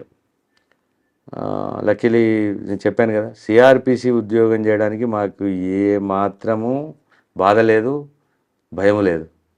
సిఆర్పిసి దాటినప్పుడే ప్రాబ్లం అవుతుంది. అంటే సిఆర్పిసి దాటడం అంటే అవుట్ ఆఫ్ ది వేలో ఉద్యోగం చేయడం, ఓపెన్గా చెప్తాను. ఏదో ఒకటి ఎగ్జాంపుల్ చెప్పండి. అవుట్ ఆఫ్ ది వే, ఇక తెలుసు కదా, అవుట్ ఆఫ్ ది వేలో ఉద్యోగం చేయడం చాలా కష్టం. లేని లాని మాకు ఆపాదించుకొని, అది లేని లాని ఫస్ట్ నుంచి కూడా మీకు ఒక ఆఫీసర్ చెప్పిన దగ్గర నుండి, అంబేద్కర్ గారు చెప్పిన దగ్గర నుండి మీరు ఫాలో అవుతున్నారు, రైట్? కానీ ఇక్కడ మీరు అవుట్ ఆఫ్ ద వే చేసింది ఒక ఎగ్జాంపుల్ చెప్పండి. ఉంటాయి, నేను తక్కువ, మిగతా వాళ్ళతో కంపేర్ చేసుకుంటే కొద్దిగా. కానీ ఇక్కడ మీరున్న ఇప్పుడు నార్సింగ్ సబ్ డివిజన్లో అవుట్ ఆఫ్ ద వే ఉన్న వాళ్ళు ఎక్కువ ఉంటారు కదండి. ఉంటారు, కానీ ఇప్పుడు నా ఆఫీసర్స్ మీకున్న సిపి గారు అయితే అలా 100% అందులోకి వచ్చింది లేదు. ఆయన దగ్గర పోరు కూడా ఎవరు నాకు తెలిసి, ఎవరు పోరు. కానీ పొలిటికల్ ఇన్ఫ్లుయెన్స్ అని ఉంటుందా? ఇప్పుడు మాకు ఇలాంటి ఓపెన్ చెప్తున్నాను, ఇప్పుడు సార్ లాంటి అంటే ఆఫీసర్స్ ఉన్నప్పుడు మాకు ప్రెషర్ తగ్గుతుంది. నేచురల్ సామాజిక వర్గాలు ఎక్కువ వస్తారు కదా, మావాడు అనుకోండి. మావాడని ఏముండదండి, మావాడంటే మేము పోతాం, మావాడు అని అనుకున్నాం అనుకుంటే మేము పోతాం. కానీ మీ సామాజిక వర్గం, మీ బావగారే ఒక పొలిటికల్గా మంచి స్ట్రాంగ్లు ఉన్నప్పుడు కూడా మీరు ఆయన ఇన్ఫ్లుయెన్స్ వాడుకోకుండా మీ దోస్తులకి, మీ బ్యాచ్మేట్స్కి, మీ జూనియర్స్కి ఆ ఇన్ఫ్లుయెన్స్ వాడతారట కదా. కానీ మీ వరకు వాడుకోరు, మిగతా వాళ్ళు వాడిస్తారట కదా. మానవ సహజంగా ఉండేది అంటే వాడితే వాడుండొచ్చు, కానీ మీరు వాడుకోరట కదా. అది అవసరం కూడా పడలేదు నాకు నిజం కూడా. ఎప్పుడు ఆల్వేస్ ఆఫీసర్సే సపోర్టింగ్ ఉన్నారు, ఈవెన్ హైయెస్ట్ లెవెల్లో ఉన్న వాళ్ళు సపోర్టింగ్ ఉన్నారు, అందులో నో ఇష్యూ. కానీ సాటిస్ఫాక్షన్ అనేది మీరు అన్నట్టు ఇప్పుడు ఇది అంటే open talk me with you, I'm telling, satisfaction అంటే మన షాన్లో ఫరక్ వచ్చినప్పుడు ఎంత ఏమున్నా అది వేస్ట్. పోలీసింగ్లో మనం చేస్తున్న ఉద్యోగానికి మనం నష్టం చేసినప్పుడు, అంటే మనము డిస్సాటిస్ఫై అయినప్పుడు, తెలంగాణలో షాన్ మే జాన్ గయేతో పర్వానే మగర్ షాన్ మే ఫరక్ నయానా, జాన్ గయేతో పర్వానే మగర్ షాన్ మే ఫరక్ నయానా. ఎదుటోడు ఎవడన్నా ఉండండి, if at all I'm right I'm strong. ఎదుటోడు రిక్షా పుల్లర్ కానివ్వండి, ఎదుటోడు ఎంత పెద్దోడన్నా కానివ్వండి, if at all I'm wrong I'm weak. ఎదుటోళ్ళు ఎంత చిన్నోడైనా నేను సారీ చెప్తాను. తప్పు గిట్ట నేను లీగల్గా I'm telling the legal, what is wrong, what is right as per the లీగల్గా నేను తప్పు చేయను. నాకు తెలిసి నేను 100% లీగల్గా తప్పు చేయాల్సిన పని ఉంటే, మీరు అన్నారు కదా నా బంధువులైనా నేను ఒప్పుకోను, నా దోస్త్ అయినా ఒప్పుకోను. లీగల్గా రైట్ ఉంటే right, okay, I can't do anything. ఇక్కడ ఎప్పుడు రాలేదా మీకు అవుట్ ఆఫ్ ద వే చేయమని? వస్తాయి, చాలా వస్తాయి, చెయ్యం, మొహమాటం లేకుండా చెప్తాను, చెయ్యను. సార్ ఇక్కడ మీకు చాలా ప్రెజర్ కేసులు వచ్చాయి, జానీ మాస్టర్ కానీ రాస్తారు. వీటికంటే ప్రెషర్ చాలా ఉంటాయి. మెయిన్ ప్రెషర్స్ మాకు ల్యాండ్ రిలేటెడ్ ఇష్యూస్లలో ఉంటాయి. ఏదో 1-2 సందర్భంలో మేము వినాల్సి వచ్చినా మాకు టోటల్గా మా అసంతృప్తి ఉంటుంది లోపల, లీగల్గా చేయలేకపోయామనే బాధ ఉంటుంది. అందులో క్వశ్చన్ లేదు. సిపి గారు ఒప్పుకోరే, రూల్ ఆఫ్ లా అంటాడు కదా. 100% మేము కూడా ఒప్పుకోము, అందులో క్వశ్చన్ లేదు. సార్ వాళ్ళ ఫాదర్ దగ్గరే పనిచేసాం, అక్కడే నేర్చుకున్నాం, ఇక్కడ కాదు. అవును, అక్కడే నేర్చుకున్నాం. నేను చెప్పే కదా, మహంతి సార్ దగ్గర, ఏకమహంతి సార్ దగ్గర పనిచేసాం. సిఆర్పిసి తప్ప మేము ఉమేష్ షరాఫ్ దగ్గర నుంచి నేర్చుకున్నామండి. సిఆర్పిసి నేనని కాదు, సిటీలో పనిచేసిన, ఇది ఇంత అంటే గొప్పగా కూడా చెప్పగలుగుతున్నాం, సిటీలో పనిచేసిన most of the officers bind by the law, అలవాటు అయి ఉంటుంది. అప్పుడు మాకు నిజంగా కూడా నిన్న మొన్నటి వరకు అక్కడ ఏం ఇన్ఫ్లుయెన్స్ ఏం లేదు, యాజ్ పర్ ది లానే పనిచేసాం. ఇక్కడ వస్తే మాకు వచ్చేది ఎక్కువ ఇన్ఫ్లుయెన్స్ ఏంటి, ల్యాండ్ పొజిషన్స్ మీదనే ఇన్ఫ్లుయెన్స్ వస్తుంది. ప్రతి ఒక్కడు దొంగడు కూడా వచ్చి నేనే పొజిషన్లో ఉన్నా అంటాడు. అవును, ఇప్పుడు వాడు 10 రోజుల్లో వచ్చి కంప్లైంట్ ఇన్ఫ్లుయెన్స్ ఉంటాడు, అక్యూజ్డ్ పార్టీ ఇన్ఫ్లుయెన్స్ ఉంటాడు. ఈ ప్రెజర్ ఎలా తట్టుకుంటారండి? ప్రెజర్ ఏంటి, లా as per the law only. Pressure ఏముంది, ఇప్పుడు మాకు ఉన్న స్టాండర్డైజ్డ్ ప్రోగ్రామ్ ఏముంటుంది. ఇప్పుడు మీరు అన్నట్టు ల్యాండ్ పొజిషన్స్లే మాకు ఇష్యూ. అవును, అందులో టైటిల్ డిస్ప్యూట్ మీద మేము శాస్త్రాన్ని ఏం చదవం లేదు, దాంట్లో.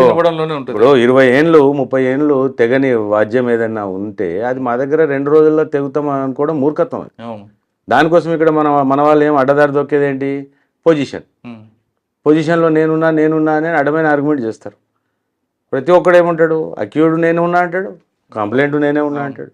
ఎంత అన్యాయం ఇది. అదే ఆ హెడేక్ ఎలా భరిస్తున్నారట అంటే ఇప్పుడు కొద్దిగా మోడర్న్ టెక్నాలజీ కూడా వచ్చింది, గూగుల్ ఇవంతా ఉంది కాబట్టి, ఈవెన్ గూగుల్ మ్యాప్స్లలో పోతే, గూగుల్ ఎర్త్ మ్యాప్లో పోతే పొజిషన్లో ఎవడన్నా ఉందా లేదా అని ఒక 3 months బ్యాక్ పోయి చూసుకుంటే అక్కడ ఏముందో కనబడుతుంది.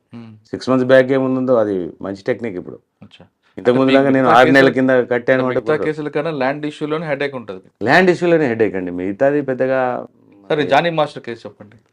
జానీ మాస్టర్ కేసులు ఇవన్నీ మాకు ఎక్కడ టెక్నికల్గా ప్రాబ్లం అవుతున్నాయంటే, జానీ మాస్టర్ కేసు అయినా ఏదైనా ఎప్పుడైతే నిర్భయ యాక్ట్ అమెండ్మెంట్స్ వచ్చాయో, ఈవెన్ ఇండియన్ ఎవిడెన్స్ యాక్ట్లో కానీ, తర్వాత ఈవెన్ డెఫినేషన్ ఆఫ్ ది రేప్లో కానీ, ఈ రెండు తేడా వచ్చింది నిర్భయ యాక్ట్ తర్వాత.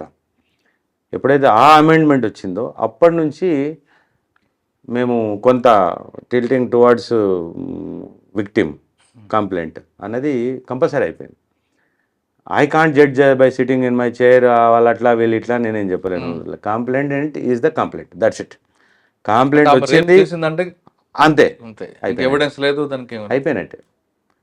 చేసింది అని ఒకవేళ కంప్లైంట్ వచ్చింది అంటే ఐ కాంట్ సిట్ అంటే ఫైనలైజింగ్ ఇన్ మై చైర్, కాదు కాదు ఇది కాదు అనేందుకు నాకేం అధికారం లేదు. కాబట్టి మా వాళ్ళు ఖచ్చితంగా ఆ కంటెంట్ ఆఫ్ ది కంప్లైంట్ని బట్టి ఖచ్చితంగా కేసు రిజిస్టర్ చేస్తారు.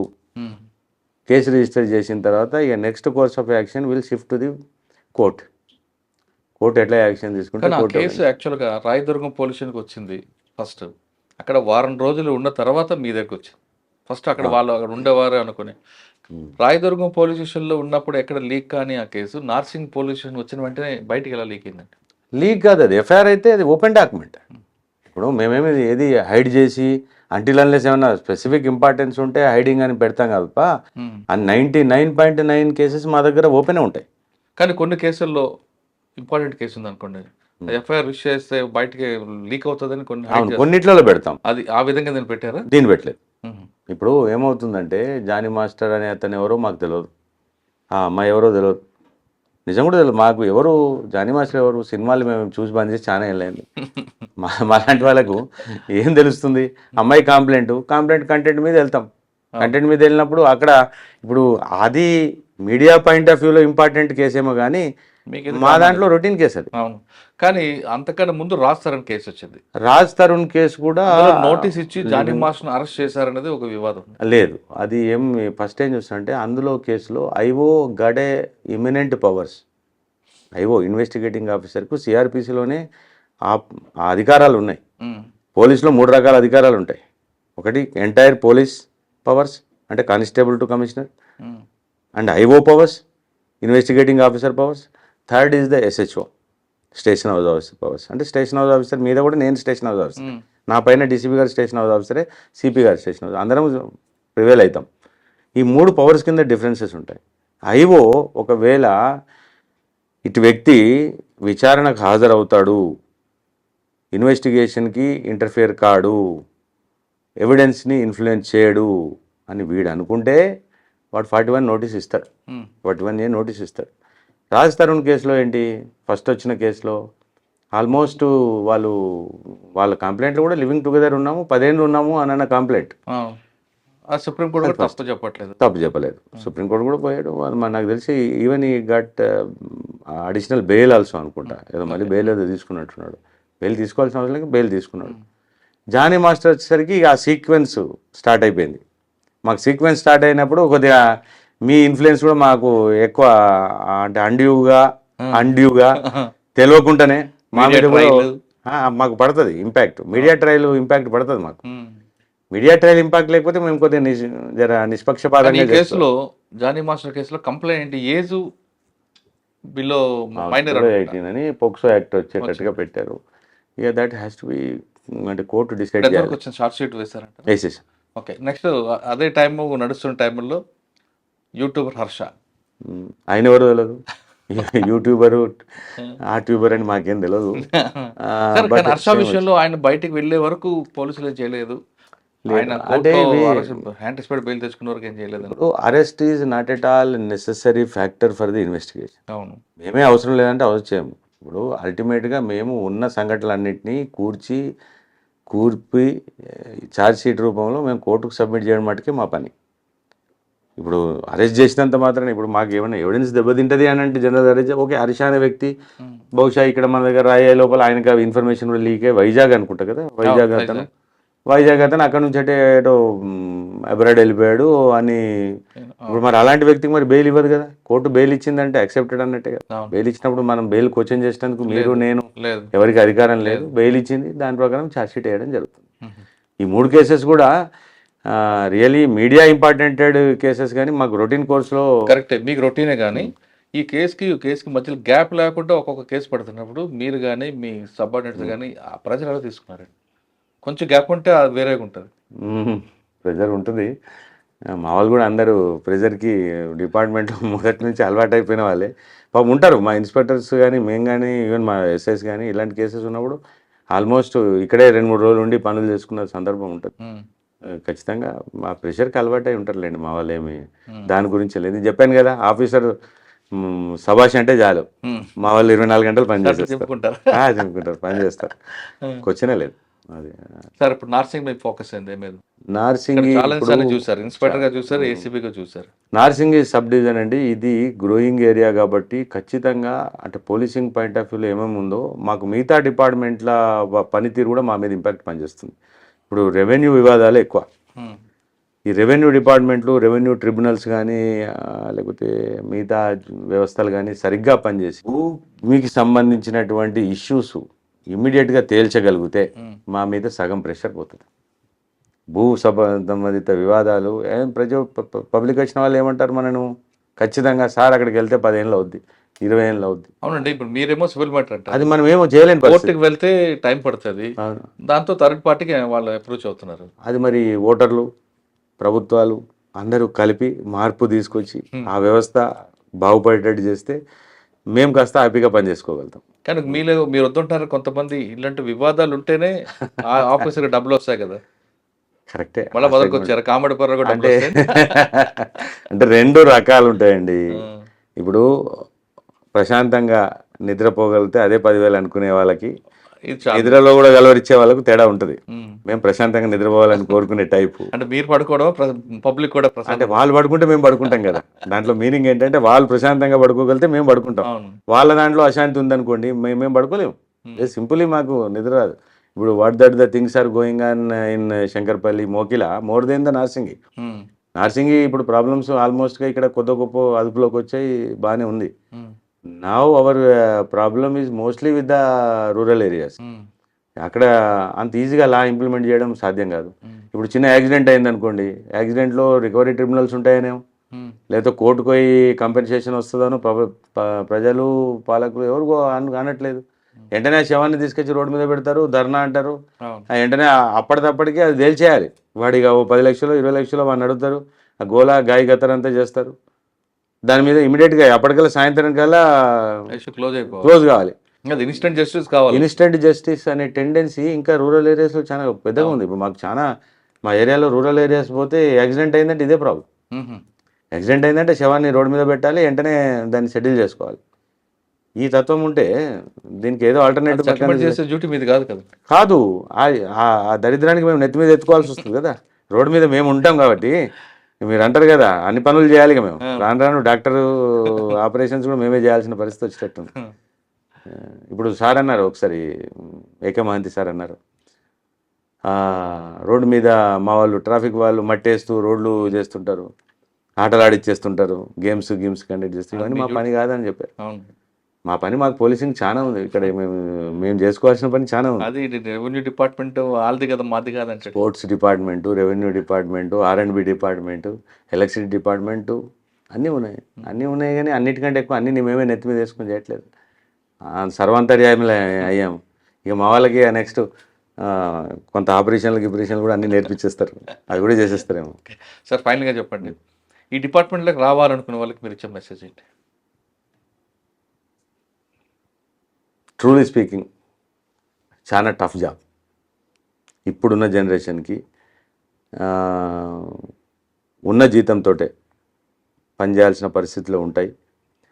కాబట్టి బెటర్ ఆప్షన్స్, ఎందుకంటే రూరల్ ట్రాన్స్ఫర్స్ అవి అన్నీ కూడా ఉంటాయి కాబట్టి బెటర్ ఆప్షన్స్ వాళ్ళకి చాలా ఉన్నాయి. కానీ అలా అని చెప్పి ఈ ఆప్షన్ ఎవరు ఎంచుకుంటారు అని అనుకుంటే రూరల్ బ్యాక్గ్రౌండ్ ఉన్న రూరల్ ఫోకే ఈ జాబ్స్కి వస్తారు. డిగ్నిఫైడ్ జాబే మనం చేసుకున్నంత. ఎప్పుడైతే నేను చెప్పాను చూడండి, when we are right we are strong, when we are wrong we are weak. It is the simple principle to the all the staff. మన ఉద్యోగం మనం చేసుకున్నన్ని రోజులు, యాజ్ పర్ ది లా పనిచేసినన్ని రోజులు, అంటే CRPC whatever the BNSS, ఎవరికి భయపడాల్సిన అవసరం లేదు. మన ఉద్యోగం మనం మంచిగా గల్ల ఎగరేసుకుని చేసిపోవచ్చు. ఎప్పుడైతే మనం కక్కుర్తి పడతామో, ఎక్కడైతే మనం తప్పు చేస్తామో దాన్ని మనం ఆపాదించుకొని మిగతా వాళ్ళ మీద ఏడవడం వేస్ట్. కాబట్టి నీతి నిజాయితీగా మనము సబ్జెక్ట్ ఉండి మన పని మనం చేసుకున్నన్ని రోజులు హ్యాపీయెస్ట్ జాబు చేయొచ్చు. ఈ మధ్య ఈవెన్ ఆఫీసర్స్ రికగ్నిషన్ కూడా బాగానే ఉంది, శాలరీస్ కూడా బాగానే ఉన్నాయి. జాబ్కి రావడానికి అంటే వెనకకి తగ్గి వేరే మిగతా వాటికంటే కొద్దిగా ప్రైడ్ ఉన్న జాబ్, సాటిస్ఫాక్టరీ జాబే. కాబట్టి యూత్ పర్టికులర్ ఇప్పుడు వచ్చేవాళ్ళు కూడా చాలామంది అంత ఎడ్యుకేటెడ్, హైలీ ఎడ్యుకేటెడ్ వస్తున్నారు. కొద్దిగా quality and character is most and most important. Character ఉంటే అన్నీ ఉంటాయి, క్యారెక్టర్ ఉంటే అన్నీ ఉంటాయి. కాబట్టి ఆ క్యారెక్టర్ని దృష్టిలో పెట్టుకొని వస్తే జాబ్ సాటిస్ఫాక్టరీ ఉంటుంది. పబ్లిక్ సేవ చేయాలంటే the best platform police department అంటున్నారు రమణ గౌడ్ గారు. ఈ డిపార్ట్మెంట్లో కేవలం లా అండ్ ఆర్డర్ కాదు, ఏ సమస్య సామాన్యుడికి బాధ వచ్చినా ముందు తలుచుకునేది పోలీస్. అంటే దేవుడు తర్వాత ప్రయారిటీ ఇచ్చేది పోలీస్. కాబట్టి ఇందులో చాలా మంచిగా సర్వీస్ చేయొచ్చు. కానీ ఆ వచ్చిన వ్యక్తికి క్యారెక్టర్ చాలా ఇంపార్టెంట్. ఆ క్యారెక్టర్ ఉందంటే మీకు మీ కుటుంబాలకు కానీ తర్వాత కానీ అదొక ప్లాట్ఫామ్గా కంటిన్యూ అవుతుంది. ఎక్కడైతే మీరు నీతిగా, నిజాయితీగా, నిబద్ధతగా లేకపోతే అది ఒక మచ్చగా మాత్రం మీకు ఉండిపోతుంది అంటున్నారు రమణ గారు. ఇది ఈ వారం రమణ గారితో ఎక్స్క్లూజివ్ ఇంటర్వ్యూ. వచ్చే వారం మరో గెస్ట్తో మళ్ళీ కలుద్దాం. అంతవరకు నమస్తే. Thank you sir. Thank you very much. Thank you.